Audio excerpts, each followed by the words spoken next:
Alright, everyone, welcome to another game of 5th edition D&D with the Unnamed Adventurers Guild. We have our pretty standard party that's been showing up so far of players, but for the most part they're playing different characters this time. So let's introduce them from the highest level to the lowest level, and I'll introduce the mission. Starting with Shrub Bob. Bloody hell, Shrub Bob's the highest, is he? Okay. I'm Daryl. I'm playing Shrub Bob Squaregreaves. He's a gnomish knight who's recently become a cavalier with his trusty steed, the Mastiff Napoleon. He's quite arrogant, not entirely all there sometimes, I don't think, but he tries his best. Exiled, well, no, not exiled, sorry, he's left his homeland because his family's in disgrace and he's looking for a way to reinstate a family name.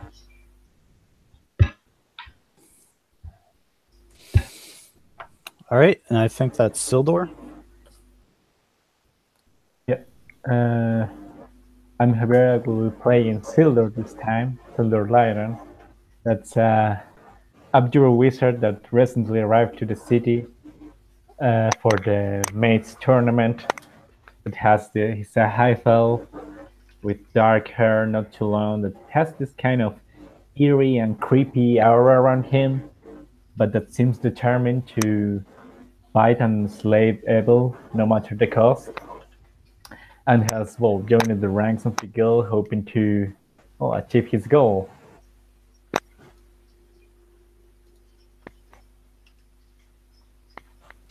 All right, and last but not least, we have a new character named End. Yeah, I play End. Is a Fiefling fighter who he was a bounty hunter in illumina for some time, but no one wants to work with him because he got a temper, and mostly the bounty hunters end with him just beating their face in, and some died so he don't get a reward and he lose all his money. So yeah, he have a temper, so he probably go try to move his career to another thing where it doesn't matter about he kill stuff or not.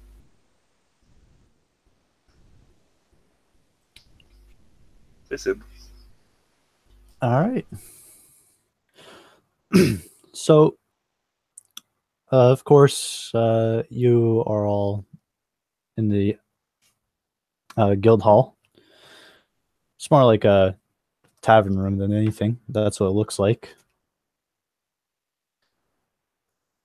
Probably coming back from your various activities, such as researching your new spells, just finding your way into the city and joining the guild, as well as Shrub Bob just probably grooming his dog.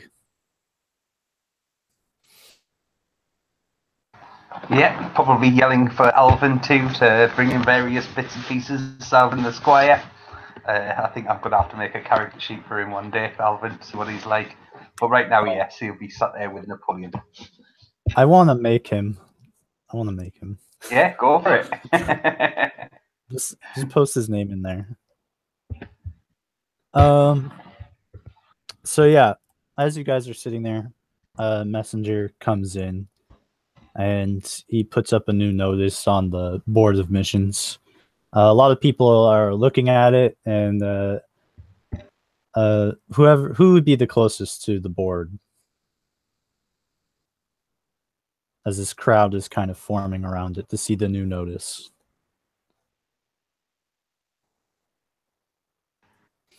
Well, Shrub Bob will probably wander over with Napoleon if he sees a crowd forming and try and jostle his way to the front to see what's going on. You're seeing a notice about local fishermen looking for adventures to check out a sinkhole that came about near their fishing spot. And it's no small amount of fishermen either. It's about 11 fishermen. They go out just south of illumina, maybe a few hours away, And, well, the sinkhole's not really the problem. It's that when it sunk, goblins started coming out of it. So they have a base reward of 50 gold, 30 days of rations, and 2 kegs of ale as a base reward. And they say you can keep whatever you find in there.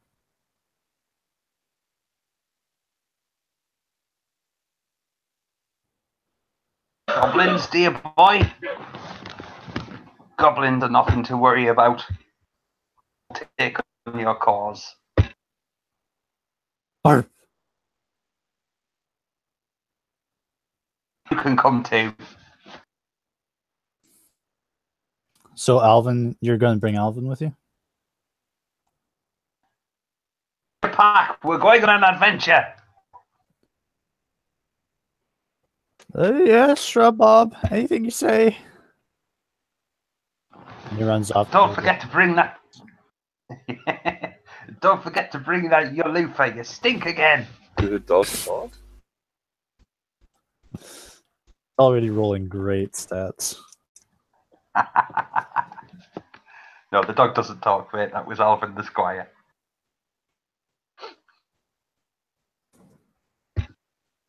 But if the dog could talk. So a lot of people are kind of disbanding from it. There's not a lot of information about it, so they're saying the risk. They're not sure if the risk is worth the reward, and they're kind of just leaving it behind. What's all this shouting in rifle around here? Oh. Interesting. Some wretched creatures to deal with. I guess I should sign up for this.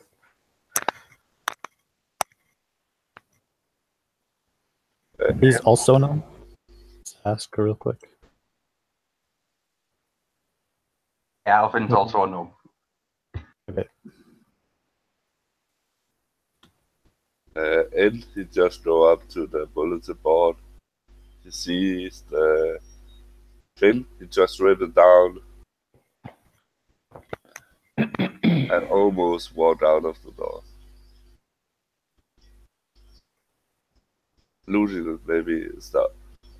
He walked to the door and looted people. Is some people coming or not? Are you saying that to people who are looked at the notice? Yeah, I read it down and told him and asked at the door. Okay, people are passing by you and they say, no, we have other missions to do. Who might you be? Alone. I've never seen you in the guild before. Who are you? Ent. I'm Ent. Is that your first name or your last name?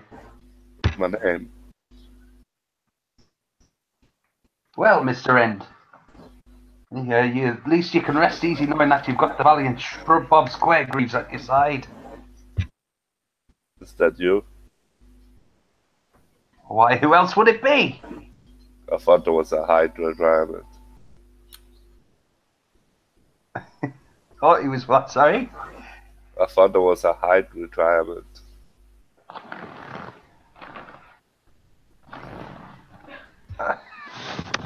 I'm sorry, mate, I can't hear what you're saying. I thought there was a height requirement. Oh, a height requirement. A height requirement? That's why I bring Napoleon.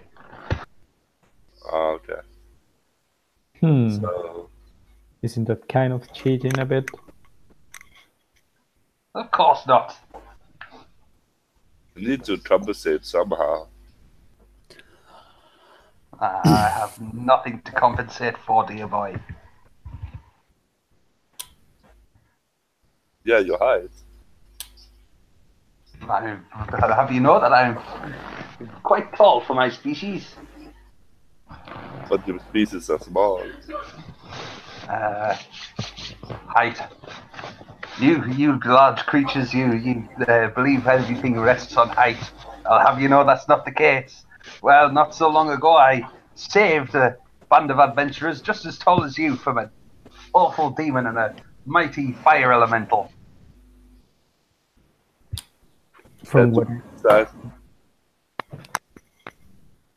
what I've heard around the city, I thought it was you who was actually saved. I hear course that not. also from our trust and hope. I had them right where I wanted them. Shall we go up? I guess, unless you have anything better to do. Oh, what could be better than slaying goblins? And I don't thought to the other guy that just jumped to the what you call it, the group, and say, yeah, my trust and hope says he's like to talk this guy.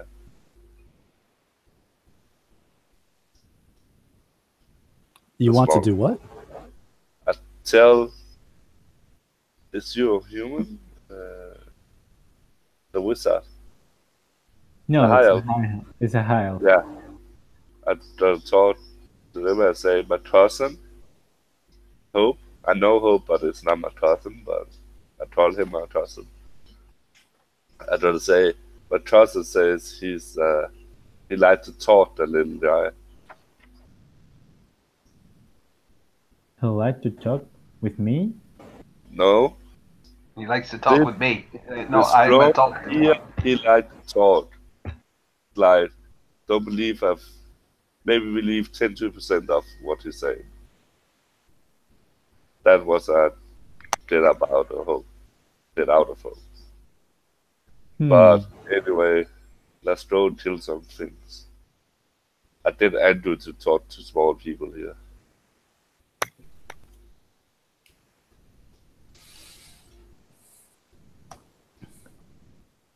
All right. What's Alvin's? What's your race as a gnome? Wood gnome. Forest gnome, you mean? Forest? Yeah, same. Forest gnome. Sorry, I'm thinking of Galarian. What else?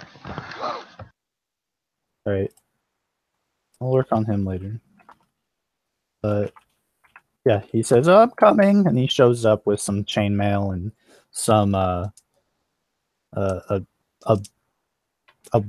short bow, and his armor is crudely put on himself, and he stumbles around, trying to keep up with you. That's a boy, Alvin. And don't forget to carry my gear too. You got it, Sir Shrubbob. And he's like struggling to carry all the weight of it. Yours and his belongings. And I will just hop straight on Napoleon and ride majestically from the guild hall.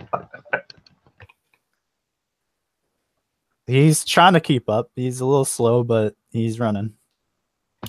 Hurry up, confound you, Alvin. We don't have all day. He says, if only I had 4 legs. Oh, yeah, next time I find a wizard, that can be arranged. And These gnomes are a bit of the weird type. Whatever, as long as they are ready to fight. But if you get into trouble, if you get away, you just let them die, right? No. You would be well aware of the UAG contract. But I don't like to save this guy. But anyway, my job's to do. Yeah, I just walked with the high elf and talked with him. He's probably more likable than the other one. You mean Shrubbob's lovely?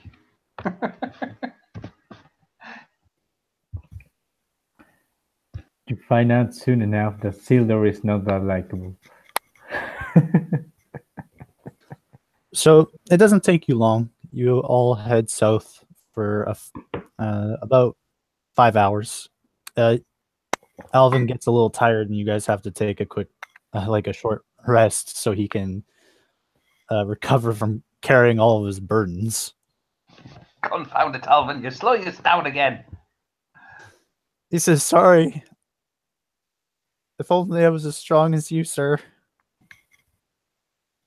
Do you need some help with that, small friend? No, this is my responsibility, and I won't shame our family any further. That's a good boy, Alvin. Just saying, I could conjure something that where you could put the things on, and it will just move along you. It will take no effort. We will move I faster. said no. It's not important. I'm fine. Of course, if you want to harm the group, just to show how good you are, that's okay for me, I guess. And he starts walking away. I'm gonna whisper to, and I'm gonna say to the high elf, is that a gnome thing? A what? A gnome thing? A gnome thing. A gnome thing? I don't know. They seem to have some strange customs indeed, but with my spell, I think he could carry that a lot more easily. But he seems very stubborn about it. Whatever. To each his own, I guess. Yeah.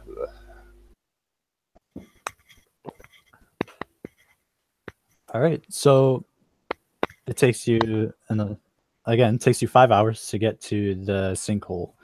There are no fishermen here, but you do see some like rods laying around, and you see you see 7 goblins searching through nearby barrels, and some of them are picking out fish from the barrels.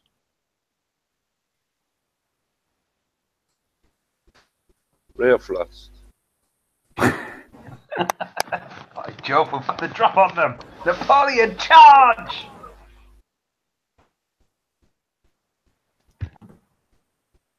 They will have already mage armor on the way, even in the last 8 hours. Yeah. 5 of them don't notice your presence, but other 2 see you coming, and they pull out their weapons. So let's everyone roll initiative.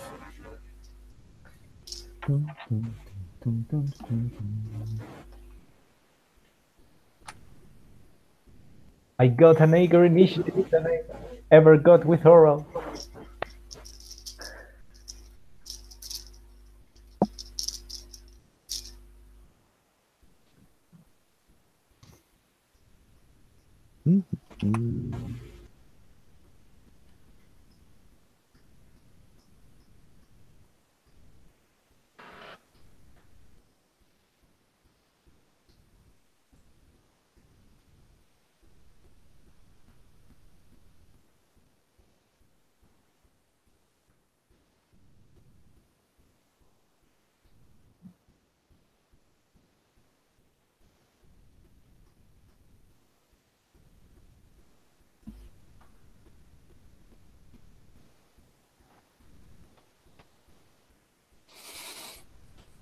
Napoleon just shares initiative with you because you're riding him.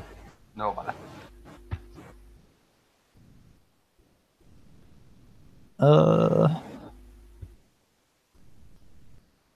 All right. So the unsurprised goblins, they see, of course, this gnome riding towards them with ends preparing to cast a spell. They both draw their short bows and shoot towards Napoleon.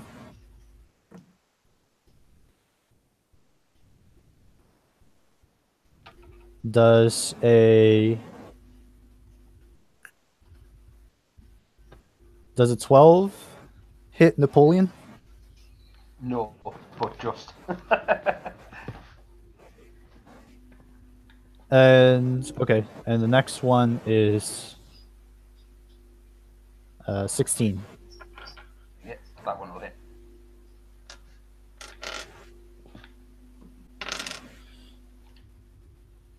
Does Napoleon share stats with us, a riding dog? I believe so. That's where I got them from. Okay. How much HP does Napoleon have? Not a lot, 7. Okay, he takes 8 and goes unconscious. Oh dear. So you're Napoleon. riding him, and he fumbles on the ground. Make me an acrobatics check. Yep.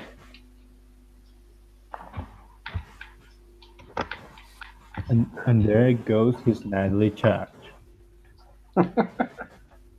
Well, at least the acrobatics check was 19, 14 plus 5. Yeah, Napoleon goes down, but you manage to continue. You maintain your charge as you hit the ground, roll, and keep running. Found it, Napoleon. I'll come back for you later.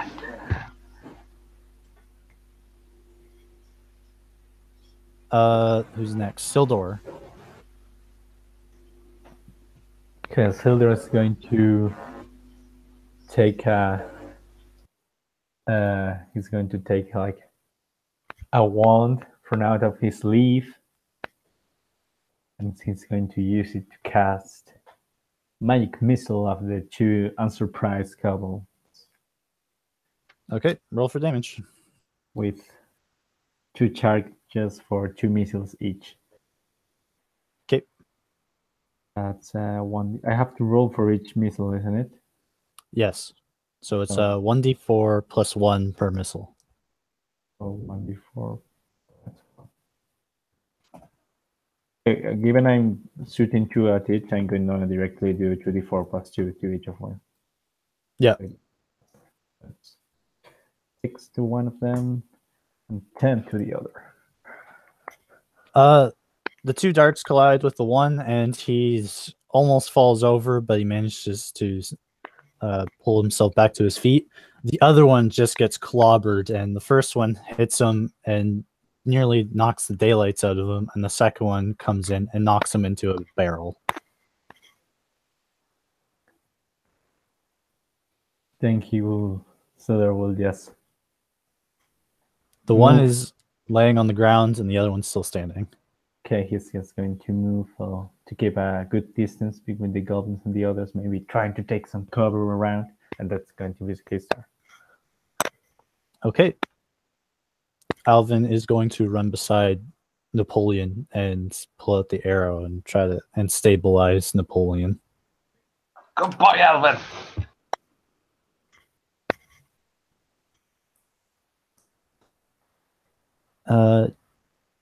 The surprised goblins, they are going to, well, of course, realize they're under attack, and they can't do anything else but draw their weapons. Some of them still have fish in their mouths. End, it's your turn.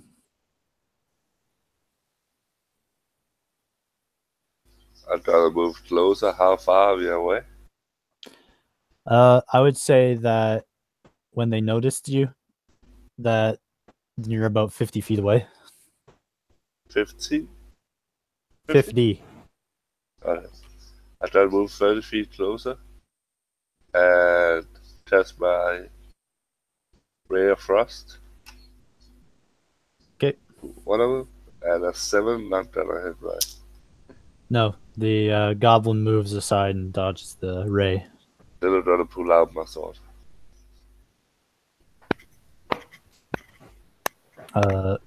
Shrubob, your turn. How close did I get before Napoleon went down?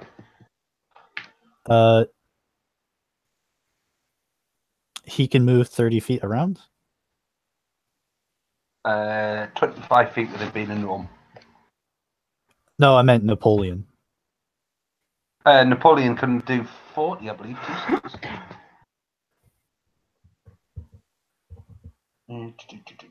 Yeah, 40 feet. Yeah, so you're only 10 feet away. Right, in that case, yelling his gnomish battle cry, Shrubob will hurl himself into the fray. So I'll move up to the closest one and I will attack him. Okay. And I got modified 20. That hits him. And damage was not great. 3 plus 5, 8. 8. All right. Yeah, that's enough to kill him. How do you want to kill him? In that case, yelling his gnomish battle cry, he'll toddle up beside him and basically just kneecap him so that he's just like bleeds out from the stumps as this little gnome runs past. You're about the same size as him. It's not a contest. Okay, then. In that case, it'll probably be Veda's head that comes off as he toddles past. So you're just going to run to the next goblin that you can see? Yeah, and I am going to action surge, and I'm going to attack him. Okay. And this time, at least I'm rolling good for me. Attack 16 plus 5, 21. Yep, that hits him. And he must have had some momentum behind him. I rolled a 7 this time, so plus 5, that is 12. Nope. He's manages to dodge out of your way and avoid getting stabbed. That was the damage roll, that. Oh, 12 to hit. damage? Yeah, 21 to hit and 12 to damage. Yeah, you kill him. What do you dead attack goblin. with? Me? Back here. Yeah, my rapier. No, you don't use the sword you did yesterday? Well, this is I nearly said SpongeBob. Shrub Bob. He'll use that when he remembers he's got it. I'm still debating whether or not he knows the command word, man. Nobody told him it. No, nobody told him it. It's so powerful that you don't use it. Oh. Well, to be fair, he's just killed 2 with his rapier. I think he's feeling pretty good about himself at the minute. All right. Back to the top. The surprised goblins are dead. Or the unsurprised goblins are dead. So that will go all the way back up to Sildor. Okay, Sildor is going to see the unsurprised ones are dead and the others are farther away. He's going to pull out a longbow from his back, nock an arrow on it, and fire off one of the not surprised goblins. Okay. The surprised ones are dead, so it's just that. Yeah, the ones that were surprised and are no longer surprised is what I meant. Yeah. So, it's 9. No, they dodged that. And this, guys, is why I prefer to do magic. Stupid goblins, so fast. Yeah, that's gonna be his turn. Wait a minute. Oh no, you just rolled really bad. Never mind. So what? What happened? I just thought you got a +3 bonus. I'm like, that doesn't make sense. The 3 knowings plus 6. Yeah, because no. he's proficient because he's a high elf, and then he has. I know, I misread it. So yeah. +3B. Yeah, so that misses. Then it is Alvin's turn, and he's going to pull out a short bow. He's going to move ahead, and he's going to shoot at a goblin, which misses. He rolled an 11.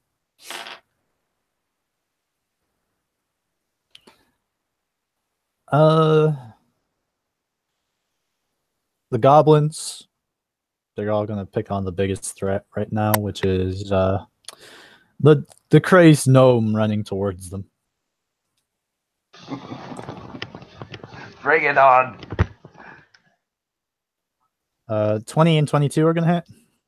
Both. 19. Yeah, he's fine. All right. These are Matthew's goblins.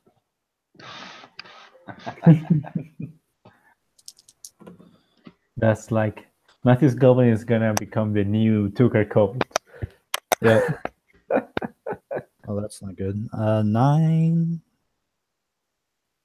16 and 23. So 3 arrows find purchase through your armor and deal 23 points of piercing damage, while the other one kind of just deflects off. Is this on Shrub Bob again? Yeah. Yeah, he's knocked out. You have like 35 health. Yeah, the first one did. Oh, sorry, my apologies. I thought the damage was 19 from the first attack. Oh, no, who hit you for 19? No, was the. So how many? Oh, okay, right, so, no, I see what's going on. Yeah, was that another roll to hit, was it? Yeah, I rolled all the attacks first before I rolled damage. Right, no, that's me getting confused. Yes, he's still up.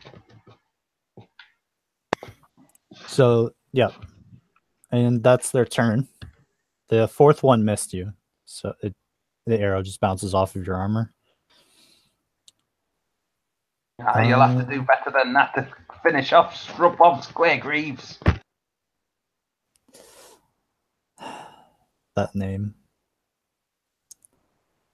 It's awesome, isn't it? It's not plus mod, though, just to clarify. No, it's just 3d8, isn't it? Yeah. Like if it was a cantrip. Just 3d8 total damage is bad. End, your turn.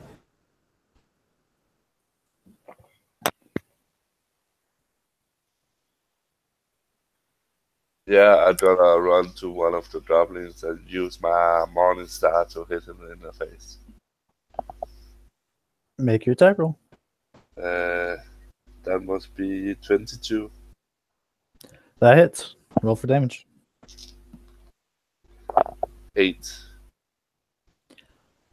That kills him. How do you want to kill him?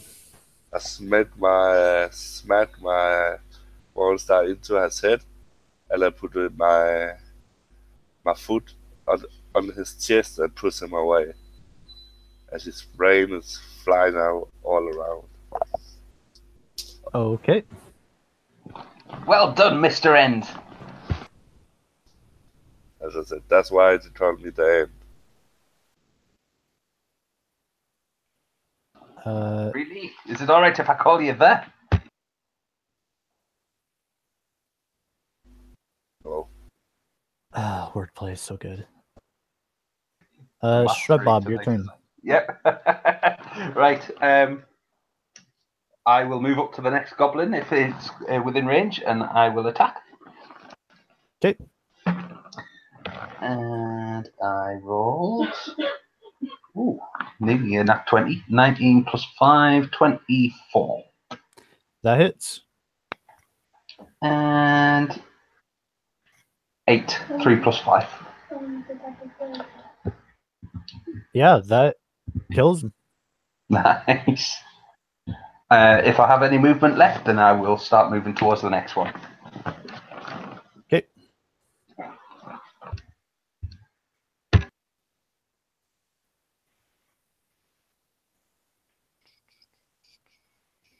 And that would be Napoleon. He's stabilized, so he doesn't have to make any checks, but he's still unconscious. And nobody was less than that, so we're back at the top with Sildor. Okay, how many goblins are left? 2. Okay, then he's just going to fire, knock another arrow and try to fire at one of them with his longbow. 12. That's another miss. The one goblin just barely manages to get out of the way. And yeah, he's going to keep his distance and yeah, just be like, this is not working. This is why I go to wizard school. All right. So with that, it's Alvin. He's going to move closer and take a shot with his short bow, and actually hits for a change. Though he only does 2 damage. That's a boy, Alvin, but aim higher next time. Do what I can.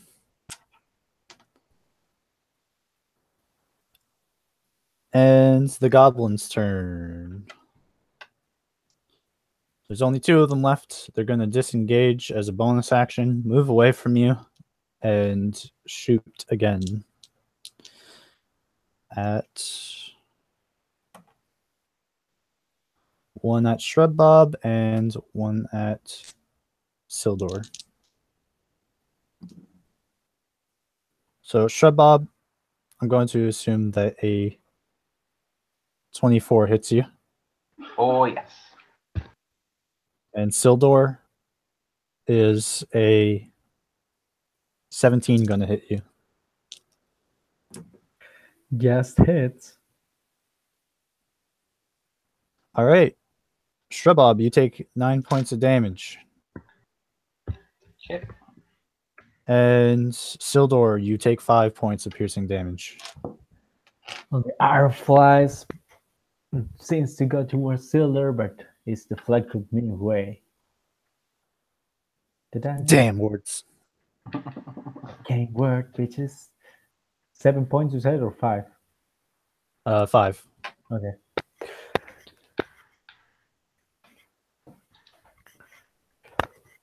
Yeah, they're definitely glad that they're planning on running away now. End, your turn. I gotta run up to one of those and hit them. If Okay. it's possible. Yeah, they only move 20. No, I think they move 30, but yeah, that's still enough to catch them. 7 to hit? 7 will not hit.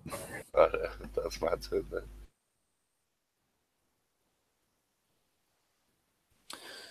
Shrub. Right, I'm going to yell. Aim for the green ones, Mr. End. It's the green ones we're trying to kill.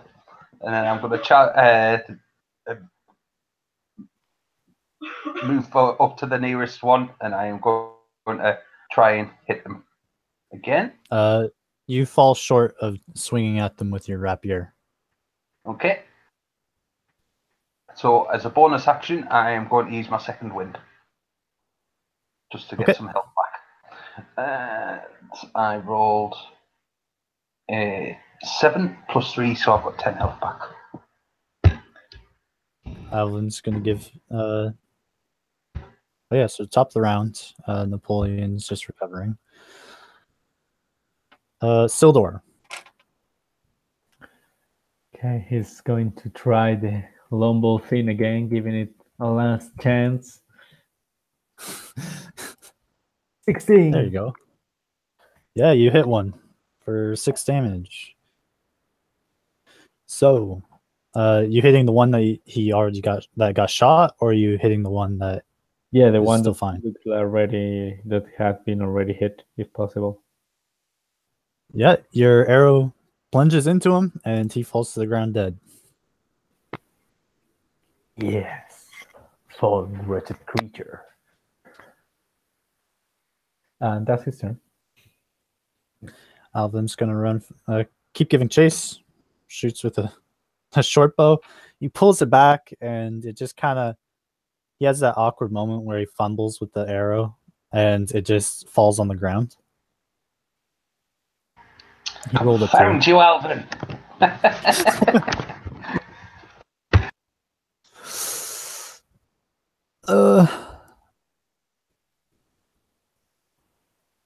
And with that, it's the last goblin's turn, and he's just going to start running full tilt. He's going to disengage as a bonus action, move 60 feet away. He's just running. Gonna whistle for Napoleon now that he's up. See if I can't catch him. He's not up. He's stabilized, but he's not up. He's all right. Sorry. In that case, Shrub Bob's just gonna yell, "Yeah, you better run!" and then wander over to Napoleon. I suppose I'm gonna have to give him one of my healing potions.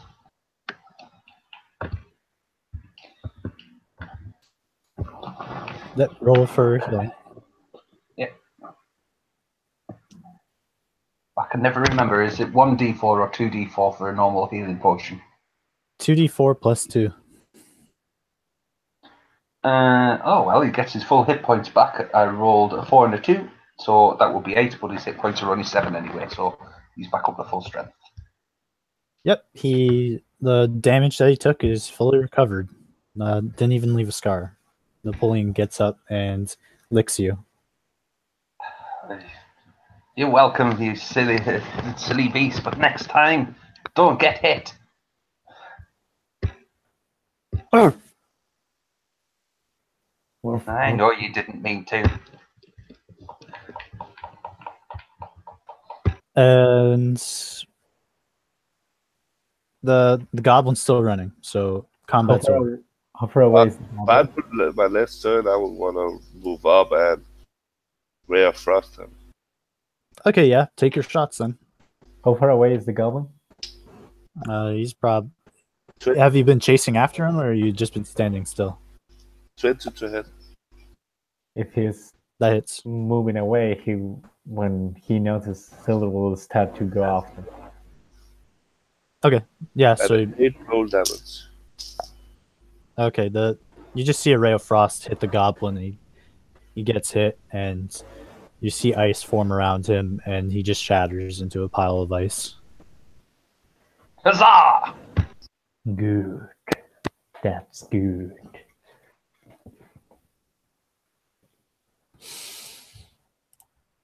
All right, combat's over.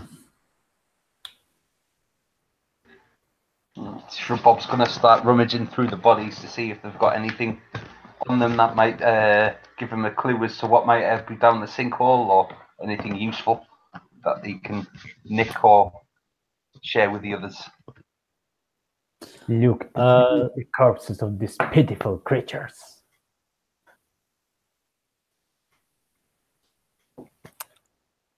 Yeah, let's see what they're carrying. All right, that's pretty good.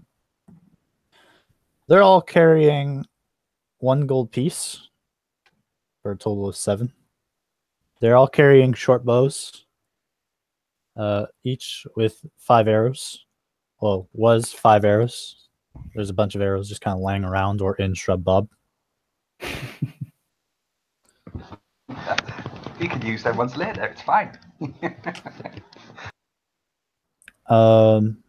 They all had short swords, so 7 short swords. They weren't carrying shields, though.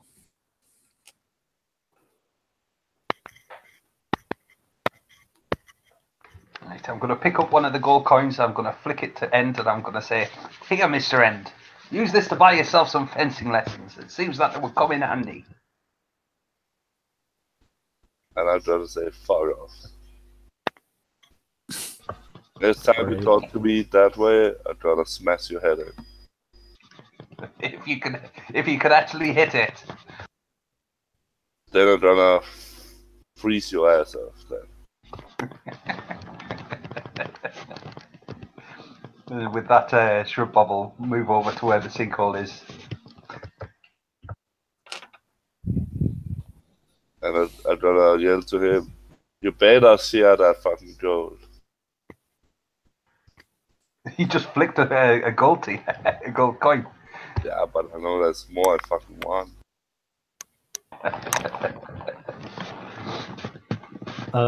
So, yeah, Alvin runs around with Napoleon, and he starts picking up the goblin's stuff. You take a peek into the hole and make me a perception check. All of us? Whoever's looking into the hole. Into the hole. 9. There's no danger here, and I'm gonna jump down and go into the 11.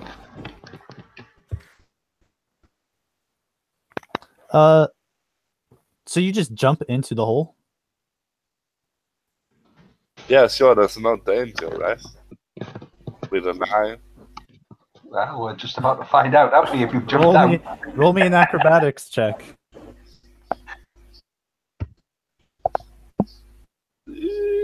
Acrobatics? Yep. 9. I like 9s. You jump down, not even looking, and you hit the ground 30 feet below you and take 9 points of fall damage.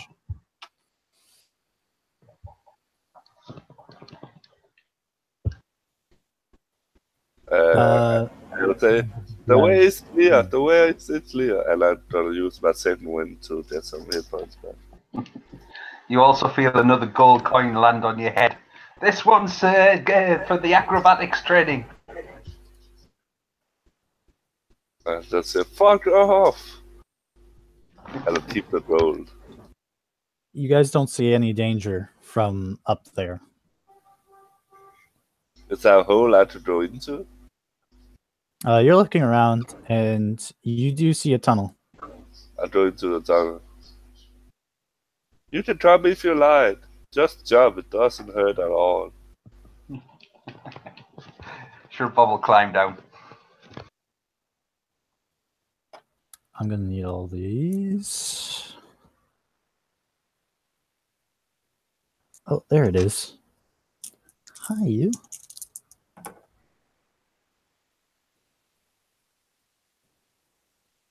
Three, 5, 8. Silver is going to try us to carefully jump down, but trying to roll on things.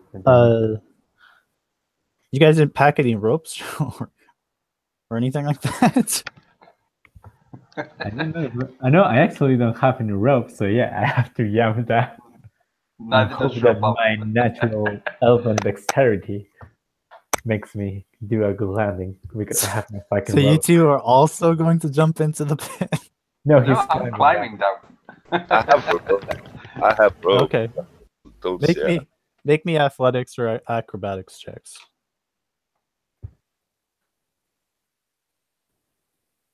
2 for the acrobatics for Sildor. 21 for acrobatics for Shrub Bob. 16 plus 5. Okay, so there's no way to really fall into the pit safely. So you guys the only option for just jumping in is to take a bit of fall damage. So Sildor, you jump in and you tumble the best you can. You still end up taking 4 falling damage from, even though that was one of your best tumbles you probably ever had. As for climbing down, you do climb down most of the way without too much difficulty. Alvin is just looking down. He's like looking down into the pit. He's like, is it okay if I stay up here? Of course, Elvin. Who else did you think was going to guard our rear? He says, I'll set up a rope in the pit and so you can climb back up. But do you have rope? Yeah. Goodbye, Elvin. All right. So, and you run into the tunnel before everyone. You hear Sildor land on the ground behind you, and you can hear Shrub Bob climbing down. You can hear his armor chafing against the stone. And you can also hear what sounds like spellcasting being cast. I jump into the side. Yeah. Why don't you make me an Arcana check before you go down for 15 points of force damage?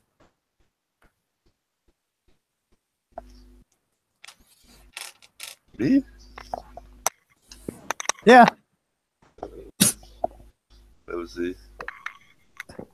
Arcana check? Arcana. That is pretty... I'm pretty awesome to that, so... That's +0. And it was a 9. So you just hear magic, and you see six darts of force coming down the tunnel, and they collide into you. And you take 15 points of force damage. I'm down.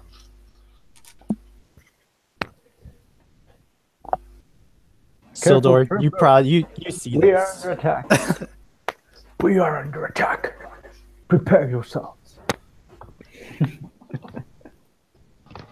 Are you okay down there, Mr. End? It looked like that might have stung a little.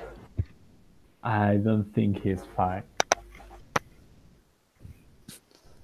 Just an eerie silence along with some goblin muttering. Very well. I'll fish out another coin. That one could be for the healer.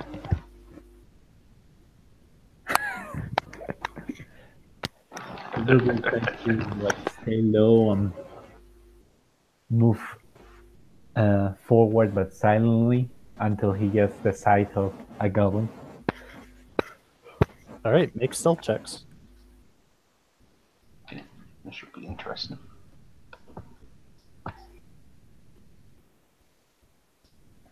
Bloody hell. 15 plus 3, I got 8. 16. 18, sorry. What armor are you wearing? Shabab? That's what I'm just checking now. He's got chainmail, and I was just checking to see if I needed to do a disadvantage roll on it. Oh yeah, you do. Great. So, well, that was I rolled a 17 for me next one. All right. So you're looking for goblins as you're searching, and you do manage to spot a goblin. He's carrying a staff, has some crystals on it, and he's eyeing up End's body. End, make a death saving throw.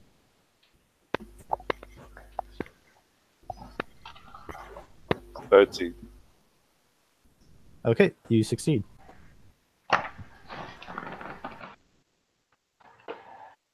As soon as I'm close enough, I will charge the spellcaster. Cinder will make if the spellcaster seems distracted, he will fire an arrow at him. All right. So make your arrow attack with advantage, and everyone can roll initiative. Crit. Jesus. Okay. Roll for damage. 14. Yeah, that's the goblin that you both see goes down. The arrow hits him in between the eyes, and he just flops.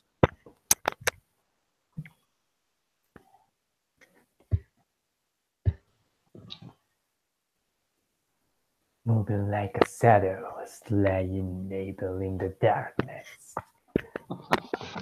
Shabab, the guy you're charging is now dead.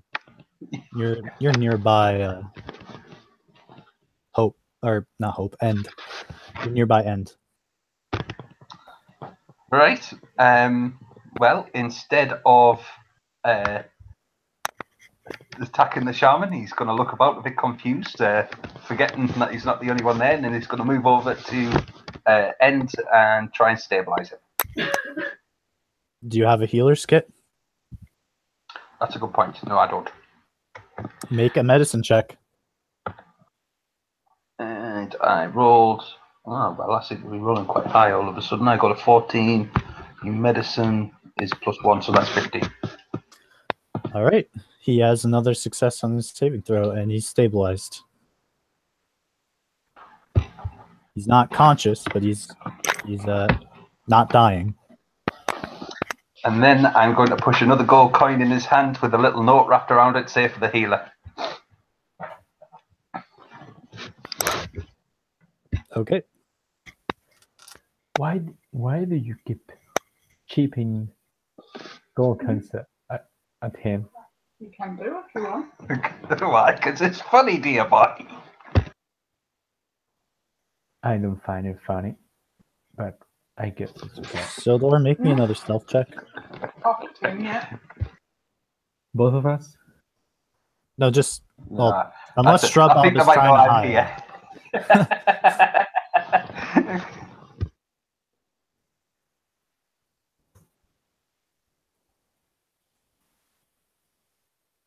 Ting. Okay. As you guys are talking, another goblin, what looks like shaman, jumps out, and he looks to the both of you, he says, "Both of you will die." And he casts, he's casting a spell at the both of you.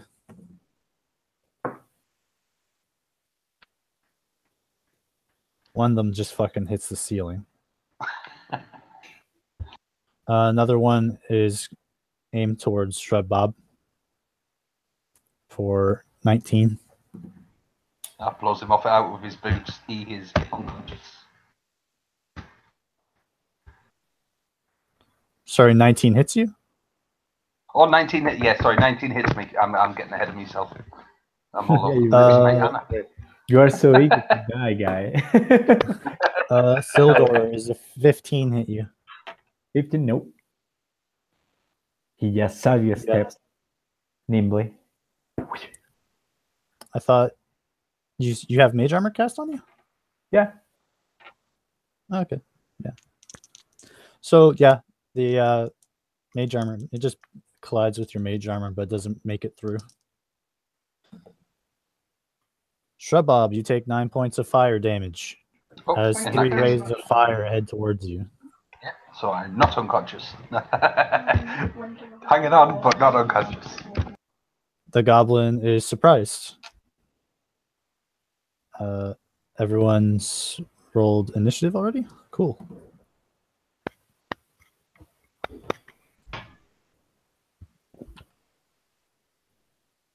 So is that End's initiative or? Yeah, the 21 is initiative, I think. Okay. Make another death saving throw. Isn't he stable already? Yeah, but he still needs to roll higher than a 10 to become conscious. Oh, okay. Roll 11. Okay, yeah, you start waking up and you're at 1 HP. So time to charge. But then it's my turn, right? Just wait up, right? Yep. Okay. Can you feel something in the palm of your hand? I put it in my pouch already. I'm getting ripped after this adventure. So this goblin's about 20 feet away from you guys. And what do? You just woke up. I thought it was my turn. How far away? He's 20 feet. I thought it charged like a motherfucker. Okay. All right. You're 5 feet away from him because you spend half your movement getting up. So I'm not close enough? Not to hit him with your Morningstar. To use a bonus action to put to that side. Put my weapon. A bonus action to what? To put it on my side. Where I tell it. Yeah, sure. And test my troll thing. Rare Frost. Is 13 enough to hit him? Yeah, but he then casts shield, and the shield blocks the ray. Nah, that's okay. I will only do 1 damage, so that's okay. And I just Shrub Bob, your turn. Eldritch off him. If he's 20 feet away, Shrub Bob's going to move up to him and he's going to attack him. This is rapier, yeah. Probably not going to hit him if he's got shield up. I rolled 14 plus 5, that's 19. Yeah, that hits. Oh, nice. Okay. Shield's not that amazing. Like, Good. Only when Adrian uses it. I rolled a 6 plus 5. That's 11. Yeah. You stab him, and it pretty much just sucks the fight right out of him. He's almost dead. And that's what you get for trying to cast your foul magic at Shrub Bob Square Greaves. All right. Sildor. Silver is going to just walk up to him. And he tries to grab the goblin by the throat and suck it. What? No. You reach out. I thought you said suck it. I'm like, what the fuck? Yes. I heard that too. Shock it. Okay. I thought you said that as well. No. You reach down to shock him, and the shield gets in your way. You can last for long, and you know it. That's gonna be his turn. He begins to panic, and he's going to unleash the spell. Ooh. Wonder what he's going to cast. How was yes. And I gotta go read spell because I forgot how many dice I'm supposed to use. Whoops. Oh, that's a lot of dice.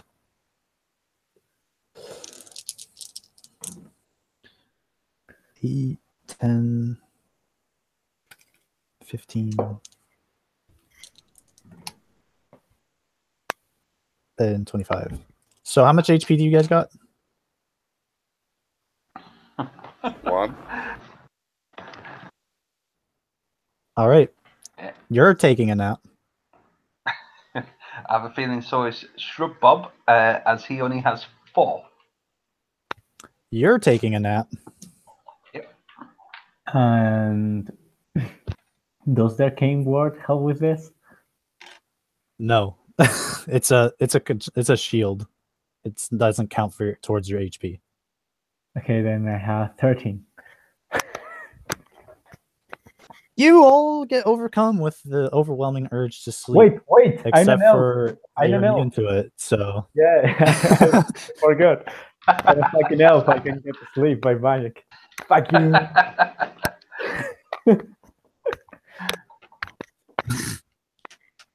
he then kind of just, you are immune to it, and he just holds off. He can't really do anything. So close to getting out of fast fact. So he's just standing there looking at you, and he spits at you.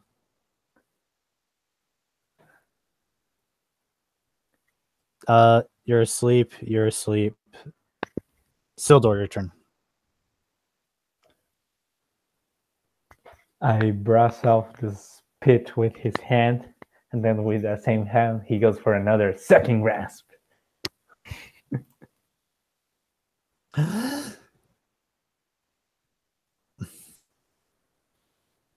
Damn. He's going for another shield.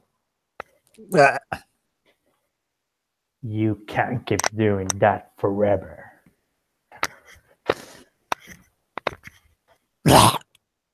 Long enough to kill your friends. And he pulls out a knife, and he's going to attack somebody. Does that give Silver an attack of opportunity? No. Damn it. He attacks Shrub Bob because he hates gnomes. Bleh. No, poor Shrub Bob. He rolled a feckin' 22. Is that the damage on the hit? Oh, shit. He stabs you for 11 damage. Well, Critical. it still puts him out. And he hisses at Sildor.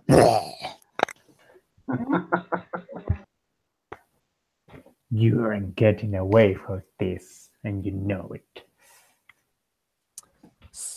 And is asleep. Sildor, your turn.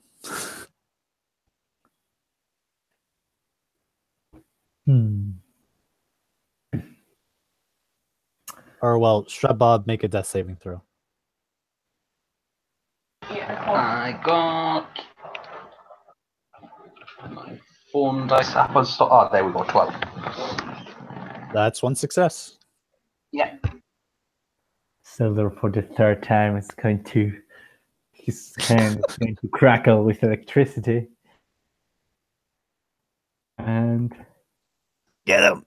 Get him! 15. How do you want to fry his ass? Yeah, he grabs it by the neck, lifts him up and says, "How does this feel?" And sucks him. He's one crispy goblin. Unlimited power. And he just went on. He starts to like have a bit of smoke and starts to be crispy. He just opens his hand and drop it to the ground. You got some crispy goblin skin on your hand. Ah, disgusting.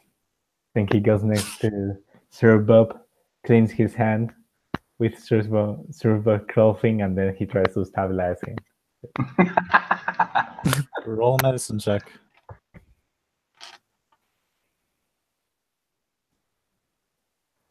What do you want? All right, he's stabilized. Still And then unconscious. he just goes towards the tiefling and gives it a soft kick.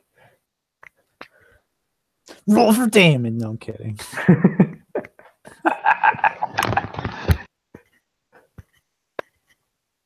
Get up, you. All right, and bastard. you are rudely awakened after- by a foot to your face. And after doing that, he doesn't even wait to see the reaction of the tiefling, and he goes to inspect the bodies of the two goblin casting types. Who would have thought that these creatures could be intelligent enough to even understand the minimum of magic? They're carrying 2 material component pouches, as well as their catalysts, which are staffs. They are carrying daggers, and they are carrying... One is carrying 60 gold coins. And the other one is carrying 2 platinum pieces. No, that's a rich goblin.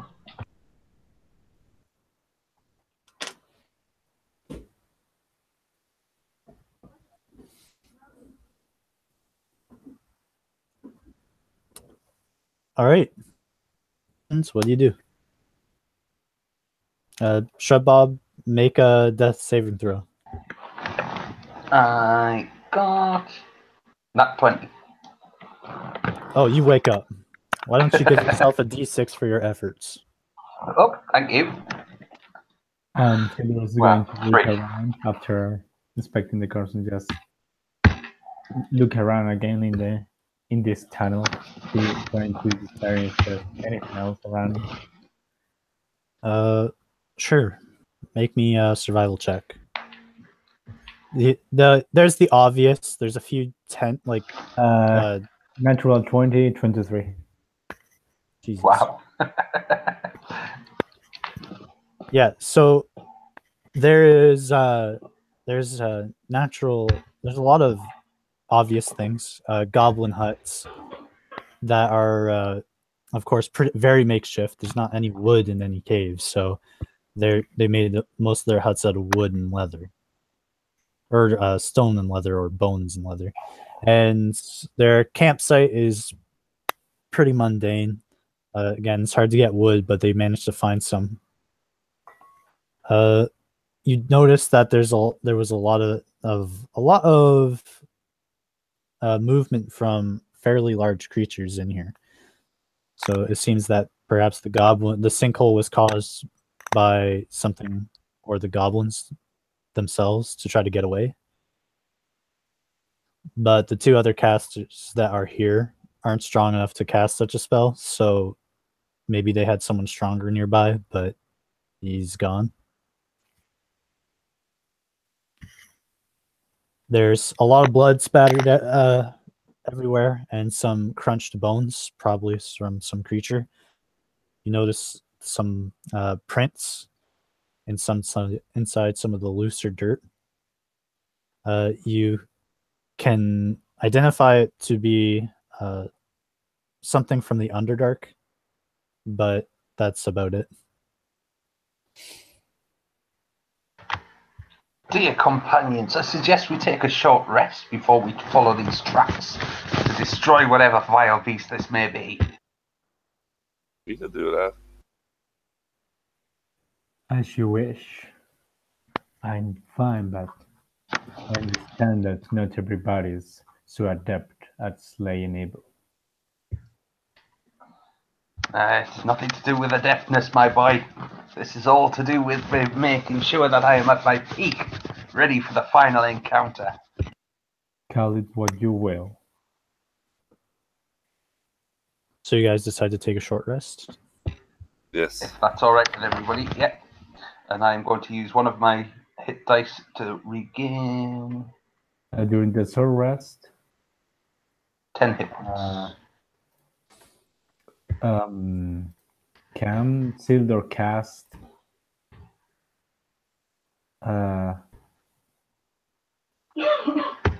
like some rituals to try to replenish a bit of his arcane ward? Yeah. What do you want to cast? Because the rituals do need proper targets. I mean, I can cast alarm on us. Okay. For example, I don't So know. All you these cast alarm. I guess it's the only opening to the cave besides the one you came in through. Yeah, I mean, the alarm can be cast in any. It can even be like, I don't know, it can be in a space like an opening, or it can be just like a circle around the ground. Well, if you cast an alarm, can I be a rebel and suggest a long rest? No, the thing is going to get away. Very well. And All right, just trying you to guys use my take a magic short to rest. replenish my power. My power!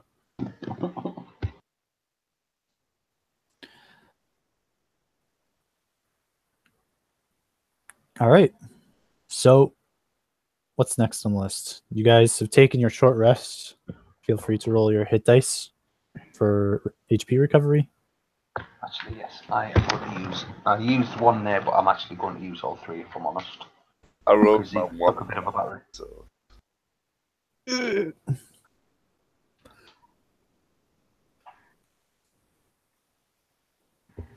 So I got 19 there. So I know. it's actually back up to.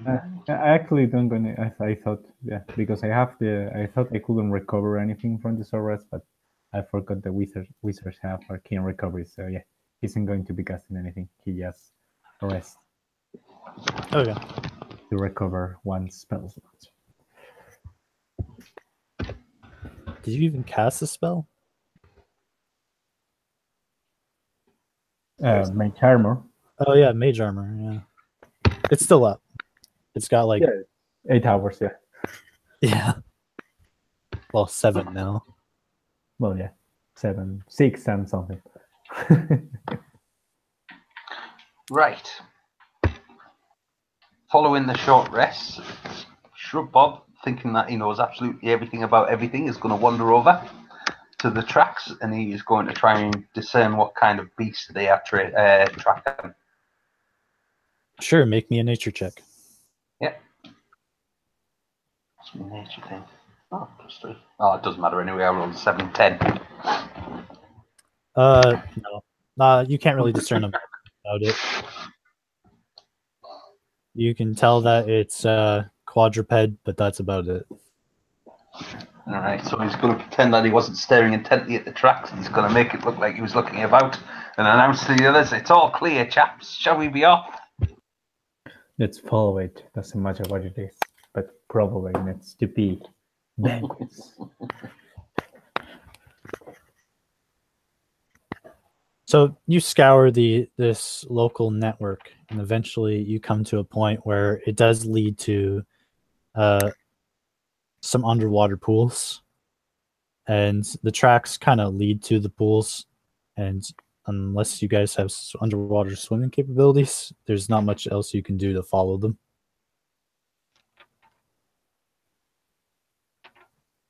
Depends how long you're going to let us hold our breath for.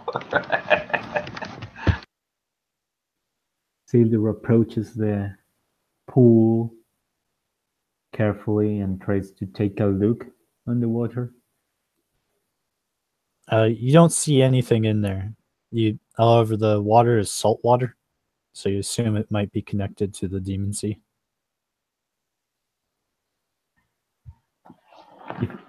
If he takes a gasp of breath and put his head in the water, does he see anything? You see some fish floating around that are definitely inhabitants of the Demon Sea.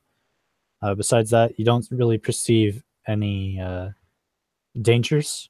The tunnel seems to go down about 200 feet, and it looks like there's a turn at the bottom of it, but it's hard to tell. There's a what? Sorry? There's a bend. He gets his head out, shuffles his hair a bit and says, what do you think? Shall we swim a bit and inspect the channel, or shall we get outside and maybe try to find the exit from the outside? My dear Sildor, I believe I may have a more expedient solution.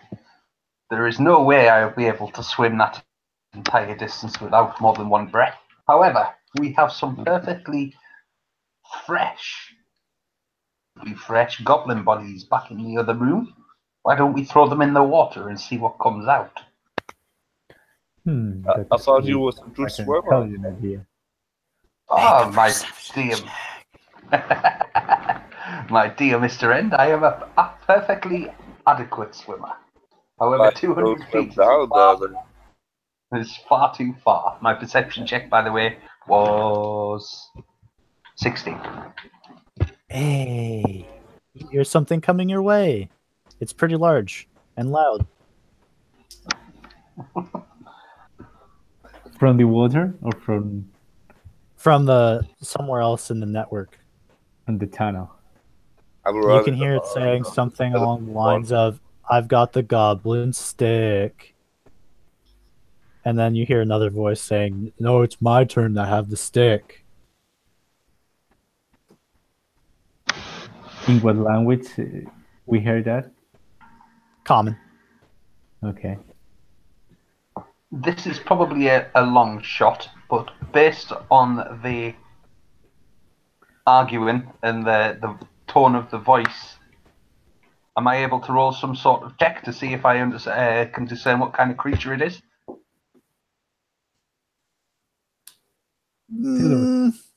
Sildur is going to, given the creature seems to be running in, he's going to take the time to hide quickly,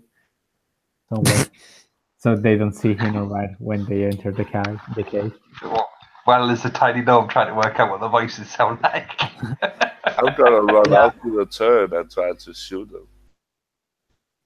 All right. So in what order do you want this to happen?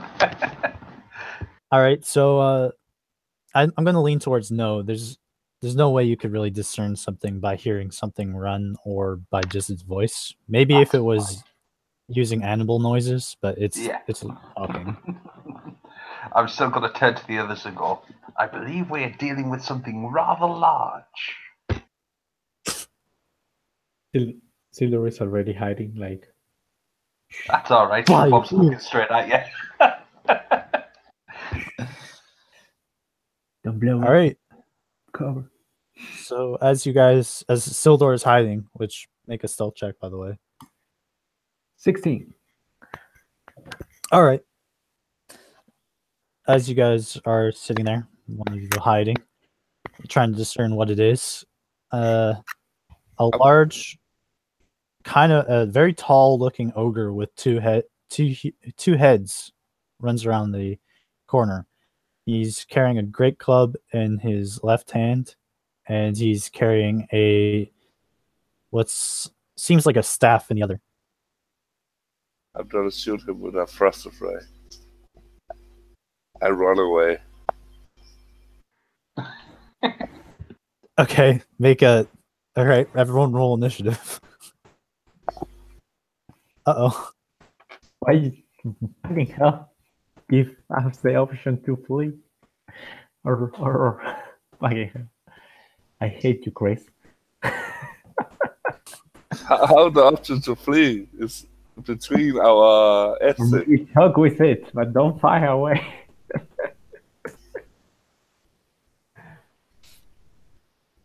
Yeah, but I have a character flaw to say, if there is a plan, I forget it. Or I don't forget it, but I ignore it. So, what did you do? You shot a ray of frost at it and then ran away? Yeah. Okay. Make your attack roll. 21. Okay, you hit the Etten. I hit it? How much damage? Yeah, it's not wearing any armor. 4. Okay, you hit it, and it causes a small blister on its chest, and it looks down and looks up at you. And it sees you running away, and it sees the gnome, and it's like a hard candy and a goat man's running away from us. We should get it. I'm jumping in the water. I guarantee you, Mr. Roger, the goat man is more tasty than the hard candy. Okay. Okay, well, then never mind, because we are in initiative already, so never Can mind. I go the other side of the water? Or Yeah, you run to the edge of the water. yeah, the other side. But yeah. Okay, so Shamash or Shredbob, what do you do? Yep. At this stage, he is going to pull out the frost blade. He's going to look at it a bit and start saying various words until he finally stumbles upon the one, and he yells "Cult!" and charges the ogre. Yep. As soon as you mention cult, the blade forms, and you run towards him. Am I close enough to do an attack? Oh yeah, he moves pretty close to you guys. Right, and I rolled a 11 plus 5, 16. Yeah, the other ogre mutters some words, and the shield forms around him as the staff's magic is unleashed. Now, see here, Mr. Ogset. Put that stuff down. Don't you know that's bad form? The Etten snarls at you. I'm not bad at anything. All right, Sildor. Sildor is still hidden. Yes, you are. Then he's going to try and make an attack with his bow, hoping to overcome the shield that Cancel recently cast.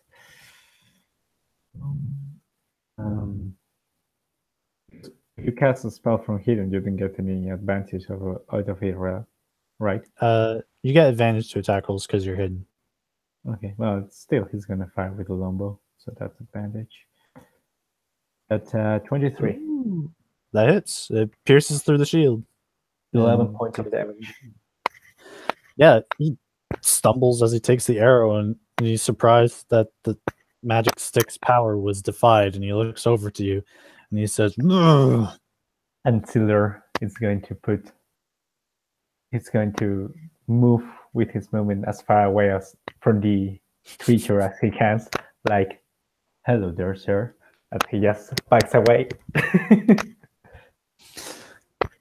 Yeton puts the staff into his belt, which isn't really much. It's just a loincloth with some rope. He's going to reach down to pick up.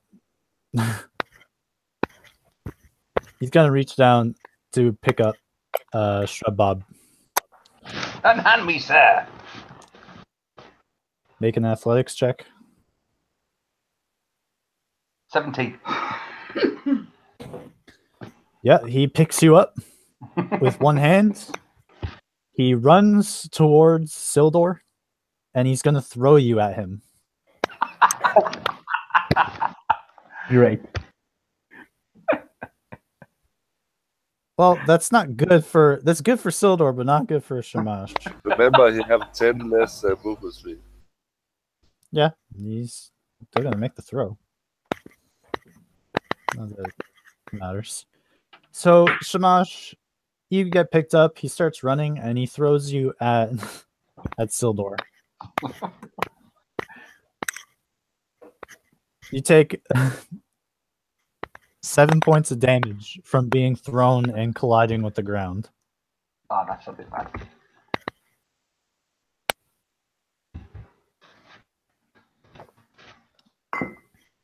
He, however, he basically stabs your rapier into his hand while he's throwing you, and he takes 8 points of piercing damage. It's the frostblade, don't forget. Oh. Yeah, okay. Let me change that around then. Take that away. Oh, So shit. they did like Yeah, a he accidentally really- stabs himself. He really stabs sees himself. the He rolled a 1 Oh. on the floor. throw. Oh So my he God. takes 8, 13. He takes 20 points of cold damage as he throws you, and he's like, "Oh, it's cold." Is that the best you've got? Shrub Bob, your turn. How far away from the ogre am I now that I've been chucked? He threw you only about 10 feet. Oh, that's all right. And now I'm going to dust myself off. I am going to move back up to the ogre, and I am going to have another swing with my frostblade. Okay. And I rolled 10 plus 5, so that's 15. So is the shield still up? I'm assuming that No. He doesn't use it this time. It doesn't hit right, fair enough. It hits him. Oh, it hits him. Fair enough. Yeah, he just doesn't use it because he figures it's still on. All right. 3d8. Didn't roll so good on the damage. I got 9. Yeah, he stumbles around and he seems incredibly injured and from all the frost. You can see the ice just coiling over him and Right. freezing him. Because we had a short rest earlier, I am going to use Action Surge again then, and I'm going to go in for another attack.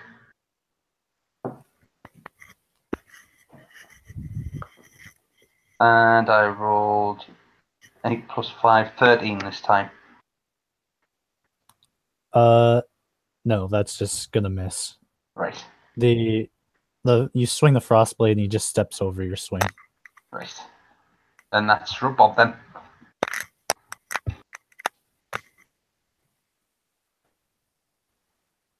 All right. End. What do you do?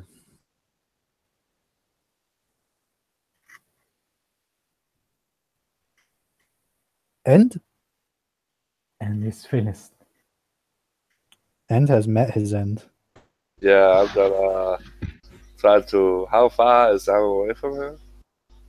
You're about 20 feet. Then I'm gonna run up and take my monster. I try to hit with 11. No.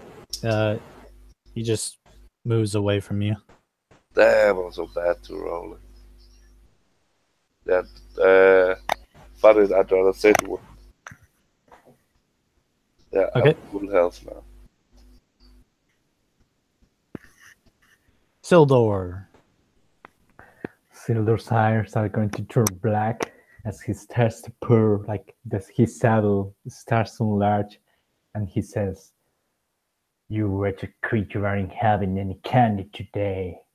You are going to shiver in fear, because today is the day of your end." And he's casting Cow's Fear on the ogre thing. What's the DC? He has to make a Wisdom saving throw, DC 14. Okay. Yep. His turn comes around. He disengages. He's well, he's not going to disengage. He's just going to run. Make your reaction attacks. End and Shrabab. Did it work? Yeah, he's overwhelmed with fear and is, or sorry, I have to roll another dice because he has Well- advantage, which doesn't help because he crit fails anyways. Technically, he doesn't have to run away on this one, I think. It's not like level 3 fear. He's just frightened. Let me check. But the spell only says that it inflicts the frightening status, but it doesn't. It's not like fear that forces you to run away, because this He's is still one. gonna do it. He's still Okay. gonna do it. Okay, that's fine. He has Just to starts running. save at the end of his turn every time.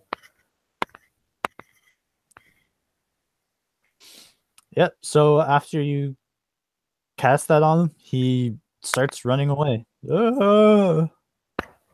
Yeah, run, you coward.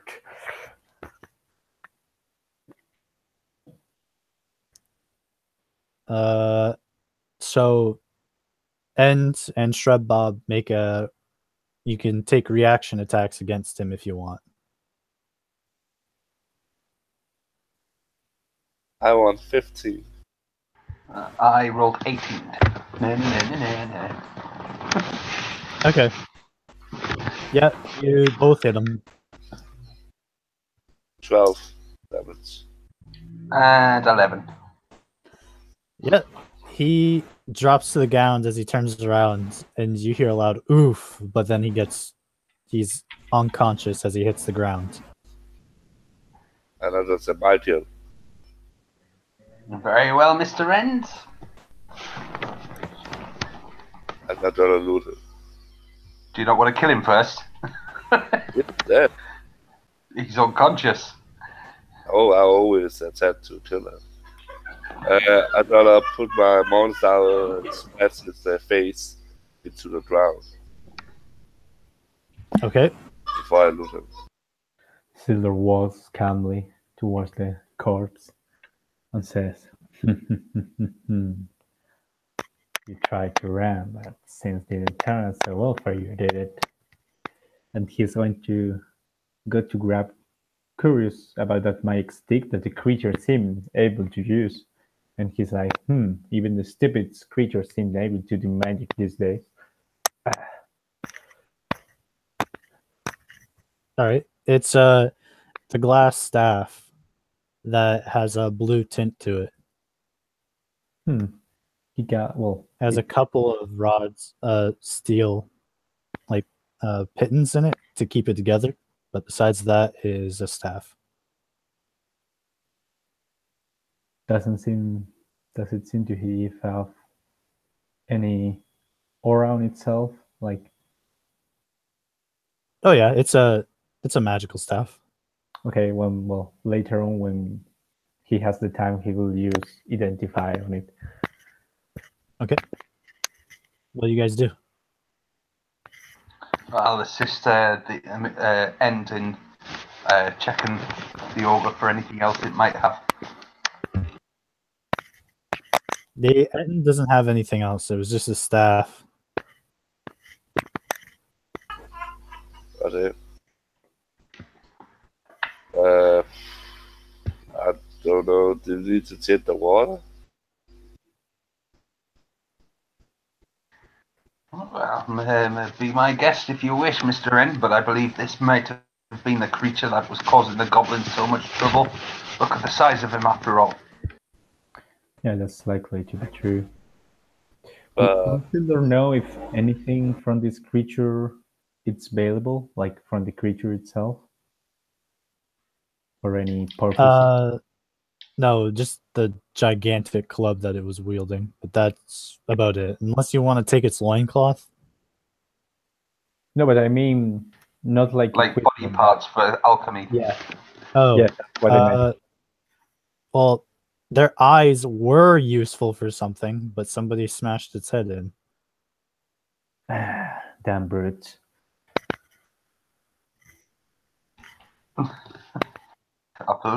I hear rumours that there's an alchemist in Austin that pays well for ogre balls, like. It's not an ogre, though.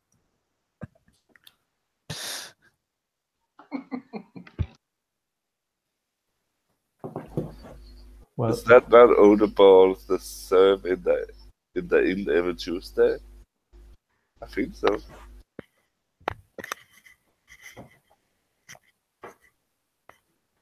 Well, Shrub Bob's starting to lose interest in the dead ogre, so he's going to start looking about, see if there's any other tunnels to go down and check, and that's pretty much it. You're starting to think that this place might be connected to a larger network.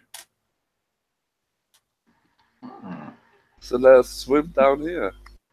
I draw a timer. How far you say it was down? 200 feet. 200 feet?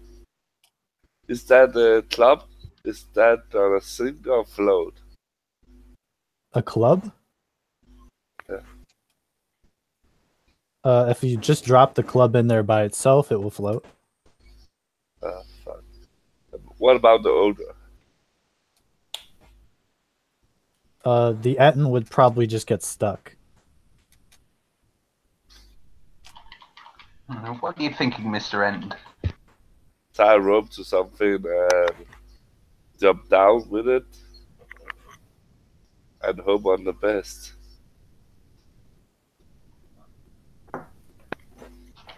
Okay, so who has rope? I have.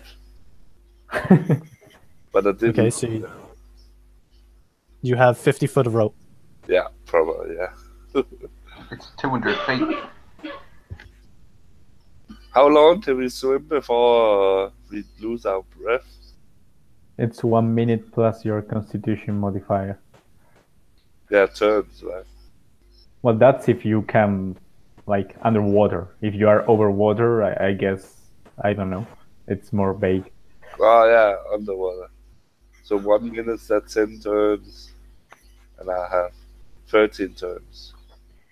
Or is that 4 minutes? Or is it... No, I think it's like 1 minute plus 3 turns. Or rounds. And I have to move 15 each, so I have to do it.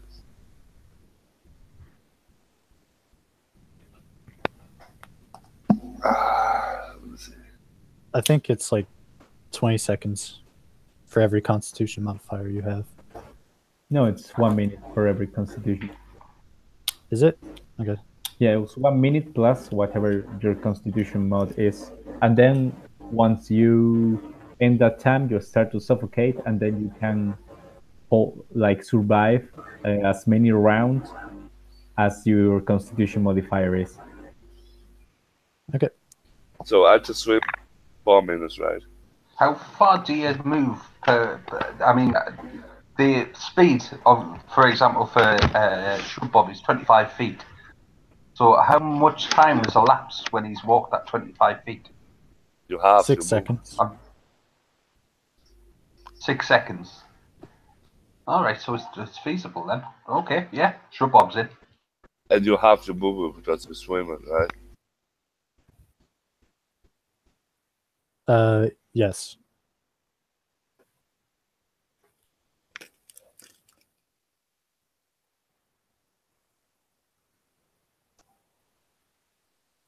Is that a big rock down here or something? Yeah, there's a lot of big rocks down there. I don't tie a rope to the big rod and say to the other peoples, take some of the rope and we can use that to get down faster. That sounds good, Mr. End. And I don't drop it in. I say, good luck. So who are you making go swim? I have a feeling I'm going first. I'm going with him. So what did you tie the rope to? Who did you tie the rope to? A rock. So it can. Why? So it just sinked. So we Okay. can get faster down. Gentlemen, I'm sorry for being like the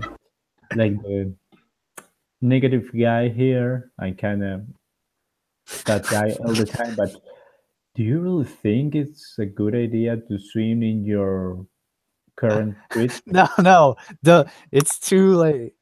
They've committed to this terrible plan. This is probably a very bad plan, but it is 200 feet. I'm trying to make sure I've done the maths right. It's 200 feet. How far can The you problem swim? is we have chainmail or something. You guys Tilda are just, holding on to the rock, right? Tilda just sees them Yeah, sinking. to get faster down, yeah. Probably go really fast down. And how far How are you fast can going to you let... swim underwater? Is it half your movement speed? No.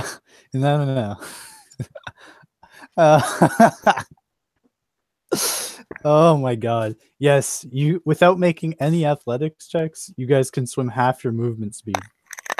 Assuming Right. you're not encumbered by your weight. Oh, I'm not encumbered. I'm out, not either. And I've got Are you 4 encumbered minutes. if you add your own weight to it?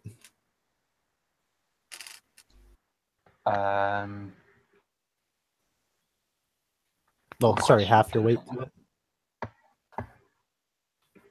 Half his weight is Probably. nothing. 21 pounds is half my weight. Yes, I will be. It's gonna be a good day.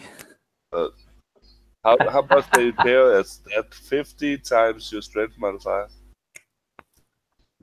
Yes. That is strength straw, right? That's for your maximum. Yeah, that's for your maximum. And the half is or what? like Half of your weight is added to that. But if I can move 12 feet every 6 seconds, and I've got 4 minutes worth of air time, because it's 1 minute plus me constitution of 3, then I'm going to make 200 feet. You forget one thing though. Go on then. What have I forgotten? There's also a sink rate that you have to deal with. Even though I'm wearing heavy armor, would I just like sink like a brick? Yeah, that's why the rock is basically pointless. You guys are sinking as fast as the rock. I thought the rope was tied on at the top. I thought the rope was tied on. No, I use No, you it. just tied the rope to the I rock. use it to get down faster. Right. So you guys are so just what's the holding sink on to rate? this rock, sinking down the 200-foot path. So how much do a chainmail weigh? Lots. I think we might have just drowned ourselves. Okay. Let me go look. I'll see how heavy chainmail is. I don't know. That is not my first time to do that. 40 pounds, I think. That's saying. Chainmail is. I have it here. Chainmail. 55 pounds. Yeah.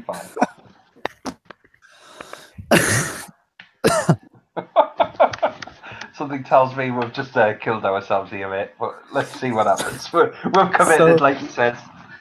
Can I? Wait, Alex. Let me Yes. I don't know. This is a bit crazy idea, but I want to try to save him. Would you? No, wait. My idea doesn't work at all because I take 10 minutes to cast that. So no, never mind. They are thinking. Were you thinking about casting Featherfall? What were you thinking there? No, tensor floating discs. Maybe casting the disc below them so I can move them up. But it takes too much time. So sorry, guys. So you guys, the rock hits the bottom of the 200 foot deep hole, and it hits the bottom, and it doesn't take long for you guys to join it. It takes you about 8 seconds, and you guys hit the bottom. It takes you about 42 seconds to hit the bottom. 42. So that's a minute gone. Yeah. I point at the drone and say, we need to go this way, the curve. Yeah, it looks like it leads to some nearby coves. How far? The closest cove you think is about 30 feet. So let's go for that. We're going to have to, aren't we? It's probably in there. All right.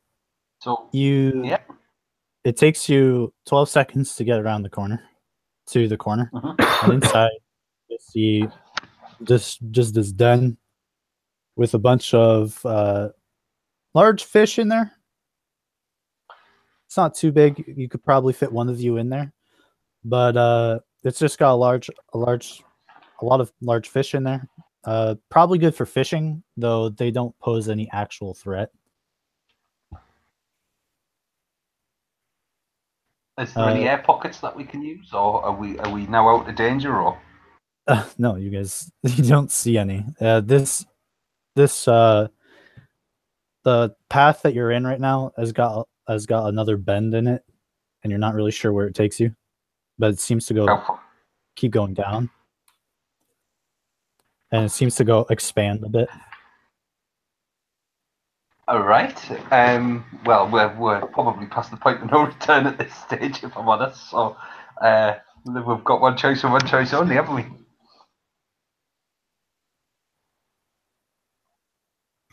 Accept your fate and hope a deity saves you? Well, I'm going to swim as fast as I can to try and get round the bend, see what I can see. Yeah, me too. Roll this toward my direction. So you head to the other bend that expands, right? Yeah, but you can just swim 200 feet up. That's what's stupid. Trying to explore shit out. All right, so it takes you about 90 feet to get there, which takes you that's a good question.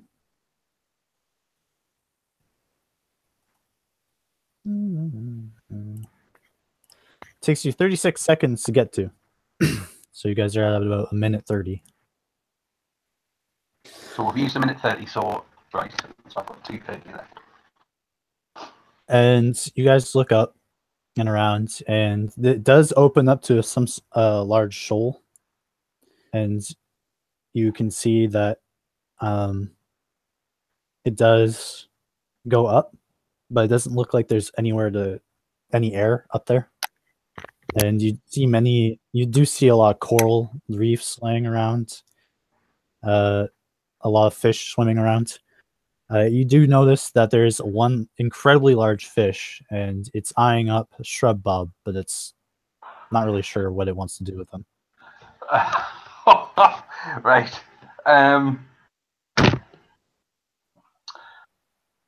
I have a rather bizarre plan, and I don't know whether it will work, but I'm going to give it a go. Mr. DM, gnomes can speak with small beasts. Am I able to communicate with the fish? The large one, I mean? If you're very keenly interested in drowning. Well, I'm wondering whether it can swim us back out.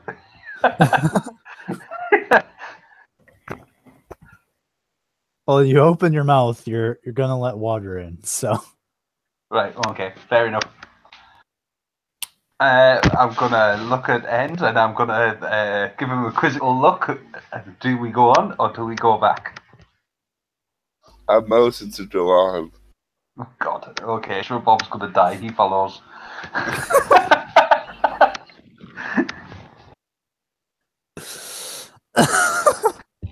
all right.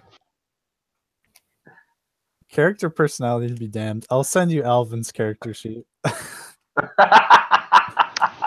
I might need it at this rate. Oh God. All right, so wow. This I is forgot messed the up. plane is thrown that up and survive. I think What was that's a that? plan anyone could get behind, but regardless. So you start swimming for the Silder's there, like in the edge of the water, thinking like, yeah, they're not coming back.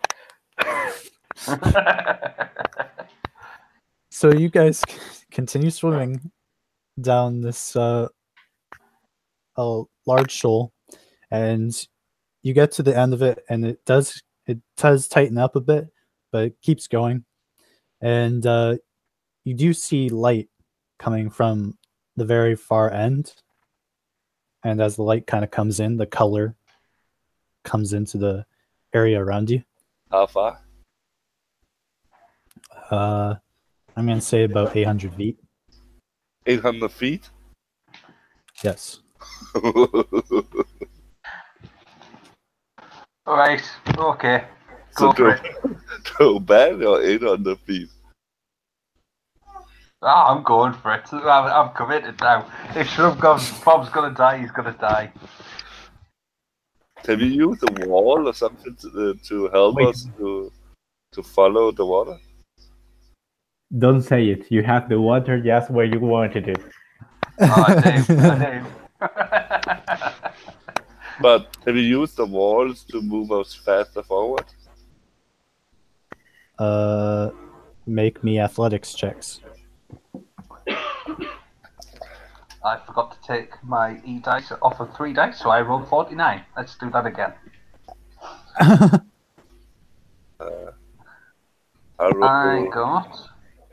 rolled 52. I didn't quite get as good, but still not too bad. 13 plus 5, that's 18. All right.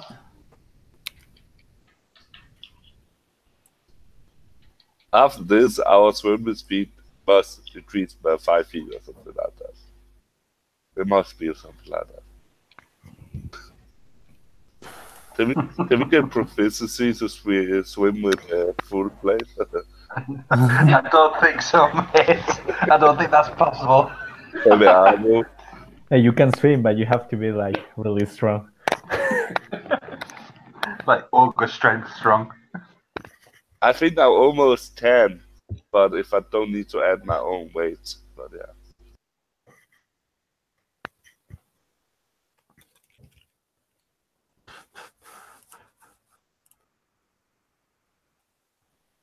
All right. So you guys make it about halfway to the tunnel. So you move about 400 feet, and you guys can't hold your breath anymore, and you start suffocating. Iron Will, I'm going to keep going. What's your constitution scores?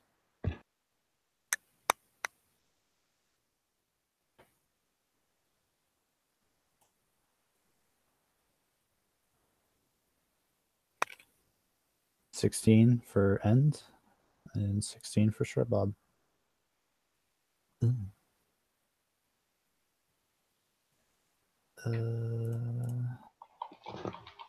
If I need to, I'll use my second wit as well. So what are suffocating effects? Somebody I'm taking Just it. die. Pure die, I think. Okay, suffocating. A creature can hold its breath for a number of minutes equal to 1 plus its constitution modifier, what I have told you. When a creature runs out of breath, it can survive for a number of rounds equal to Constitution modifier, a minimum 1 round. At the start of its next turn, it drops to 0 hit points and is dying. All right. So basically, they have that many rounds, and then they automatically go to 0 hit points.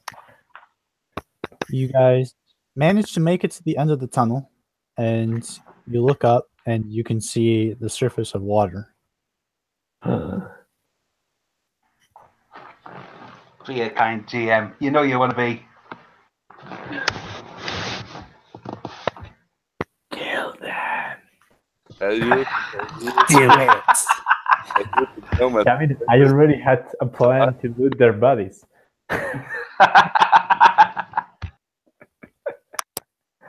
All right. So you start swimming up to the surface, but you guys are sinking faster than you guys can swim up. And eventually, you guys just... unless you guys want to do something while you guys are kind of just realizing you can't swim. Very well. Make athletics check, first of all. I was just about to say I want to do an athletics check to see if I can find the last of my strength. Ooh, I got a 13 plus 5, 18 again. You're making some headway, but it's not going to save you as you are actually managing to push yourself slightly past the sink rate, and you're moving 5 feet above the ground every round. I'm gonna try to pull off my chainmail, the big one, just to help me to survive. Swim a little bit. All right. Better.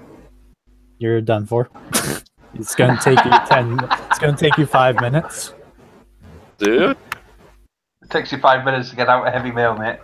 Nah, then I'm gonna try to fucking swim up. All right. 16, 21. How far away 21. from this? You're about 100 feet below the surface. So we're fucking close. Yep. But at 5 feet and 10 feet, you guys are going to drown. Well, start drowning long before then. Yeah. And what was the drowning rate? Are we going to be able to make it if I use my actions? Not my actions. Sorry, my second wind to make it to the top. Second wind doesn't help you. It just Doesn't do shit. you're at 0 and you're dying. I'd rather try to fire someone with something ray of frost to let people. Does your ray of frost require a verbal component? No. I think so. Ray of Frost. Let's see.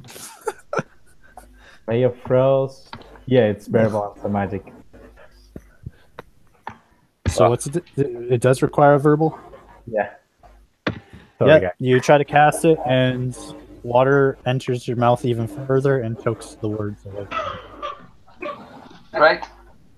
I am going to, as I'm drowning anyway, scream out for any friendly creatures that might be in the water to come and rescue us. using me no speak of the animal handling skill. Yeah. roll me persuasion. There's some like schools of fish floating around. Persuasion, that's even better than my animal handling skill. Hey, I rolled a 17, 21. Surely that's gonna do it. They try to move you, but you're too heavy for them. What about the big creature that we saw earlier? Surely he heard me. So as you guys are losing consciousness, you hear a dog barking. As you Good your on last the breath. Can I have an idea that might help? Like, okay, not save them now, but maybe get their bodies back. Holy crap! Sildor is going to cast Find Familiar to transform his familiar into an octopus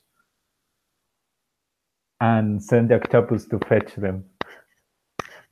Octopus is a large octopus or just a small one? It's the small one. It has a strength of 4, but you can push or lift like 30 times your strength, so it will be able to move up to 120 pounds. Yeah, so you send him after like maybe a minute. No, And- exactly. It's like after an hour. No, I meant like a minute. I meant like a minute later. When you Oh. realize that you don't see them anymore and you're getting worried. So you send the octopus down and it spots them and it starts flocking over towards it. Can it roll me a perception check? Okay, let me see octopus stats. I mean, I had in here it is. And it's just a little small octopus, right? It's not a large one. Yeah, it's a small size. Yeah, you can like the Find Familiar. It's only the small one. The other one, I guess, you have to conjure or something. So he has passive perception is 12. So I guess the modifier is here it is, skills perception +2. So okay. Roll 1d20. And is Sildor watching through it? Yeah, he will be watching through it. Because yeah. So 1d2, that's octopus. Find familiar feels. About to happen. 13. As your octopus is swimming around, the giant fish that they had passed comes out and ambushes your octopus. Fucking hell. That's good. Bring it my way. I'll communicate with it before I die. Your octopus takes 12 points of damage and is dispersed into energy. Fucking hell. You have a little miniature heart attack as you didn't see it coming, and it's like, holy shit! Cinder is like, Made a new one. damn fish. All right. Can you see the fish from the surface? No, right? No. You could go for a swim. You're still in the cave network. You're like, I hope they come back. You didn't see them down there with your octopus, though. Or you may have seen them, but they were on the other end. Yeah, he ambushed the octopus, so I don't get a reaction or anything, no? No. It's just bleh. I want to kill the fucking fish now. That fish is evil! It must be slain. Alright, so... Fucking fish. So... Here's what's gonna happen. Death saving throws. Oh, God, here we go. Actually, I'm gonna say 4. 4 death saving throws. How much what speed can I swim? Half, like 15 per round? Generically, it's like half of your movement. So yeah, 15. For simplicity, I'm just using like climbing rules. Like if you're not attempting to climb as fast as you can, then I think it's supposed to be like that for swimming too. Yeah. So 15 per round, 18 rounds. I can move. I'll put them in the chat bar for you. Oh, no, I can't. It's impossible. I can't read. What is that roll for? That's all right. 7.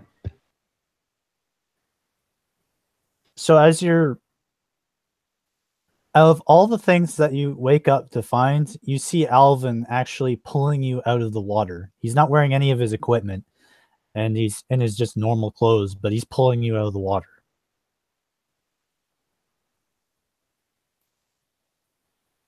And he pulls you up onto dry land. Hope or end. Make your death saving throws. Okay. 20 Is 20 an automatic success, or is it just 2 saving throws? No, 20 automatically makes you conscious with 1 hit point. All right, so you wake up, and a person you've never met before is pulling you out. He appears to be a human, but he's got white hair, long white hair. You both get pulled out of the water, and you're both coughing out the water as you're both sitting there with 1 HP. Cinder, I guess, will be making his way out of the cave after losing his familiar. Well, those 2 fools are dead.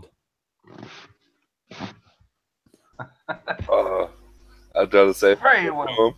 Sorry. That Sorry, was go on. some kind of an adventure, right?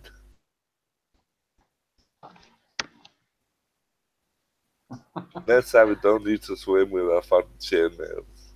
Probably a bad idea. Mr. N, that's the last time I follow you into a moist hole. I thought you did everything.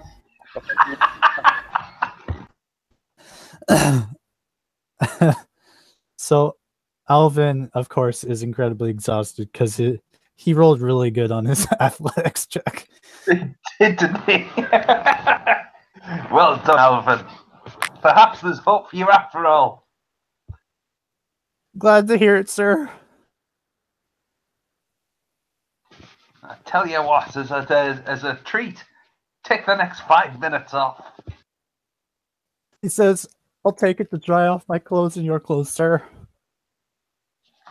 Well done, Alvin. That's a very good idea.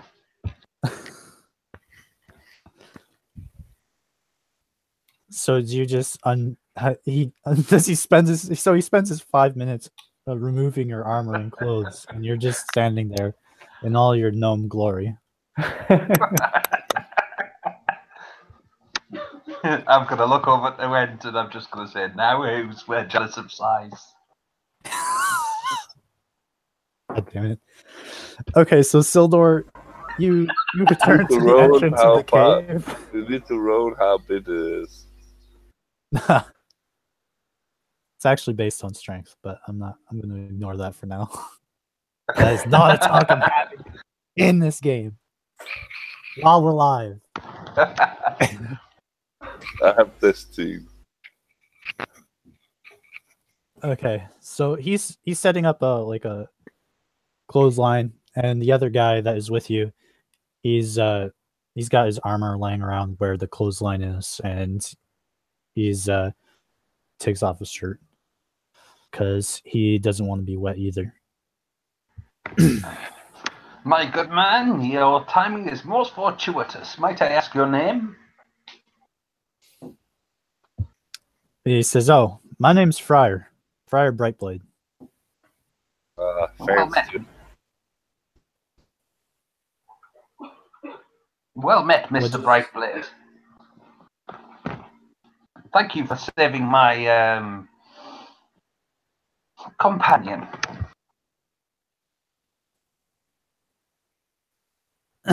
He says, "Oh, it was no problem. As long as he's alive. You are alive. You're not a zombie, are you?" No, he always looks that way.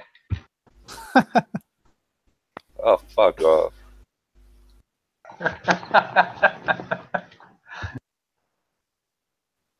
So, Sildor, I tried to do you push make him your down way in back the water. to the Sildor, do you make your way back to the camp?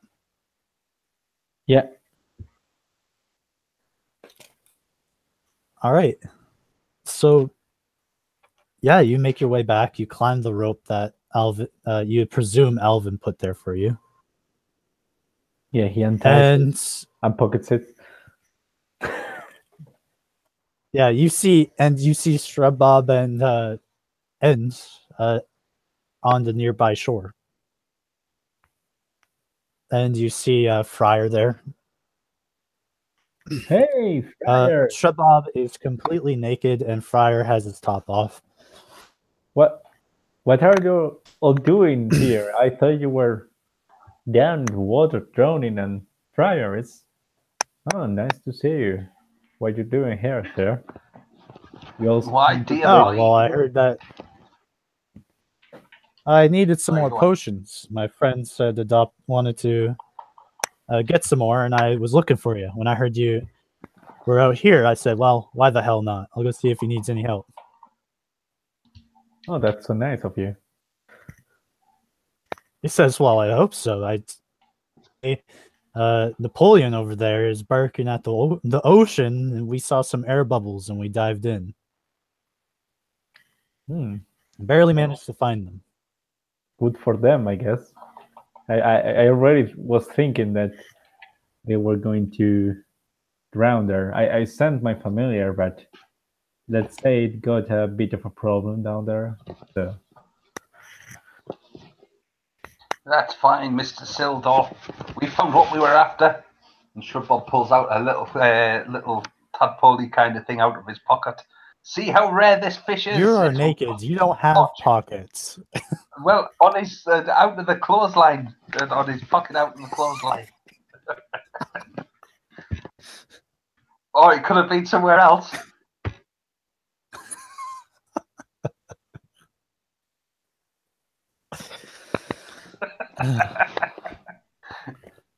Okay. Continue. Feel free to talk.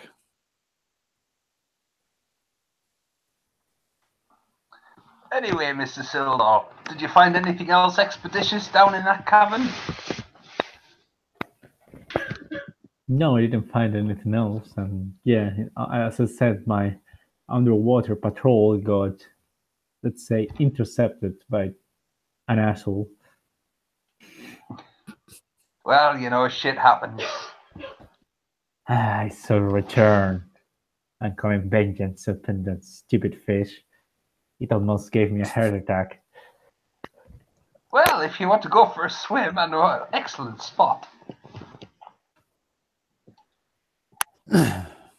Thanks. I think we had enough swimming for today. Very well. In that case, to illumina. Friar says, you're certainly not going to show up to Illumina wearing nothing, right? We have many hours on the way. I'm sure my clothes will dry by the time we get there. Alvin, bring my clothes. So there's you riding Napoleon, and he doesn't. You won't wear the wet clothes. So Friar's helping Alvin carry all his stuff, and he's carrying the clothesline, running while you guys are all moving. Trying to dry them off. I don't want to be rude, but I do you want my help this time? Alvin, He says, unless you can dry these clothes off any faster. And he's of course out of wind from just running in circles. I don't know if this can dry things. Let me check. I mean, perhaps Mr. Sildor knows a fire spell that might help. Let me try this, and he's going to use prestidigitation to warm up the clothes, maybe to help speed up the drying process. Yeah, it takes very little effort, and the clothes are dry. Yeah, bravo, Mr. Sildor.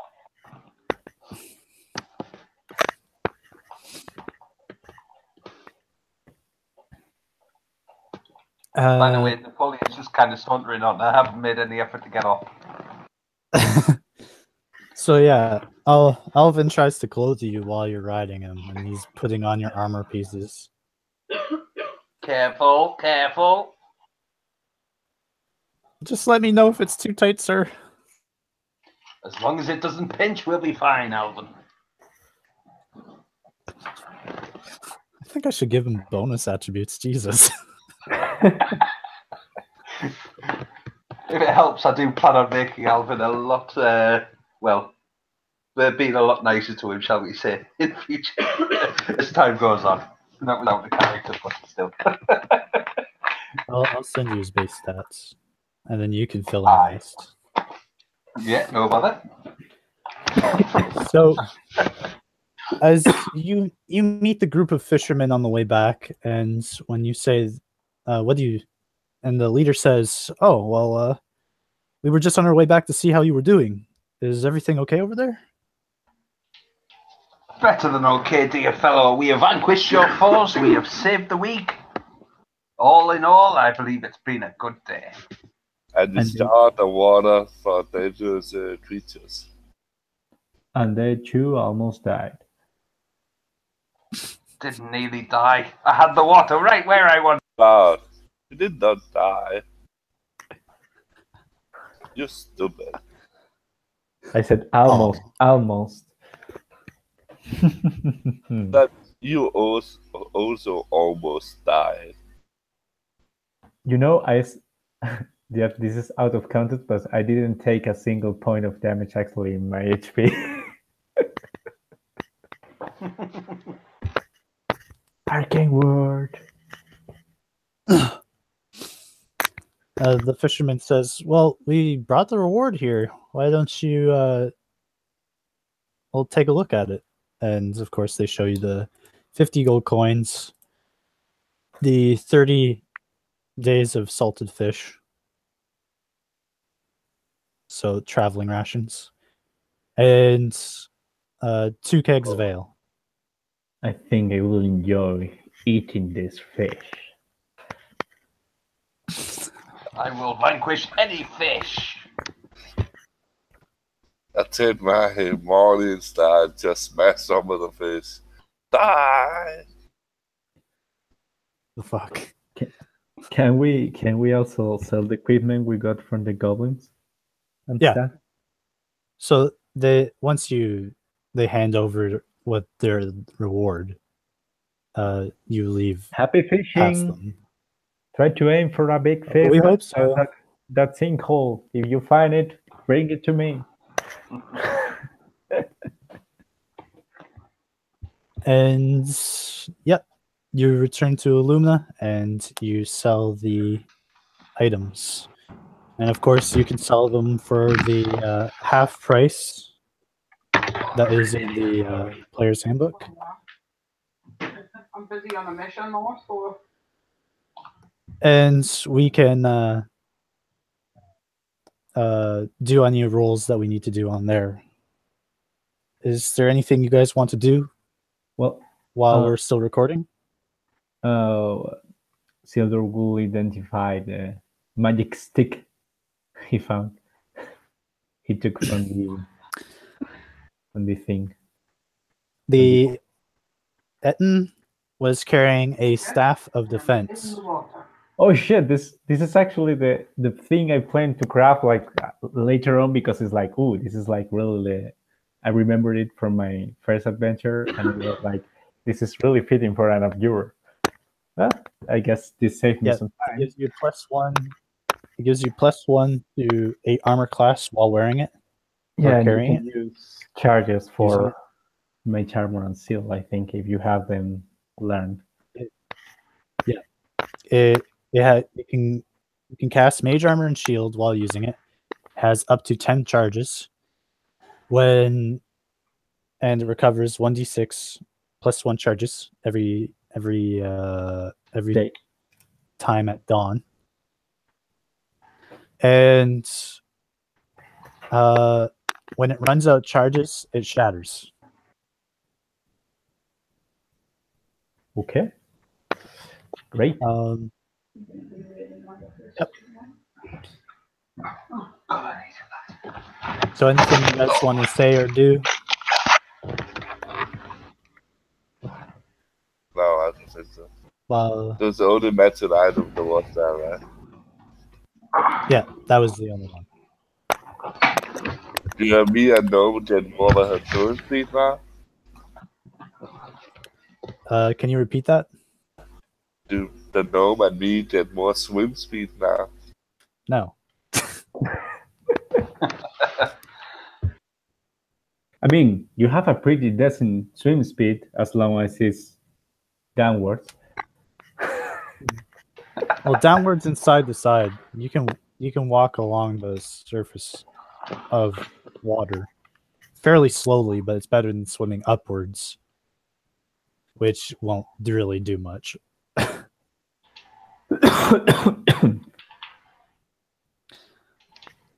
So I think that's it for this recording. Thanks everyone for playing. Thanks to anyone you who for was hosting, willing to Matt. watch this. Great fun. You guys have one experience. Yay, level up. And of course, whatever gold that we'll get from selling it. Yeah, very And nice. selling all that stuff. Yes, as usual, it was a very fun night. Thank you very much. All right, let's end this broadcast.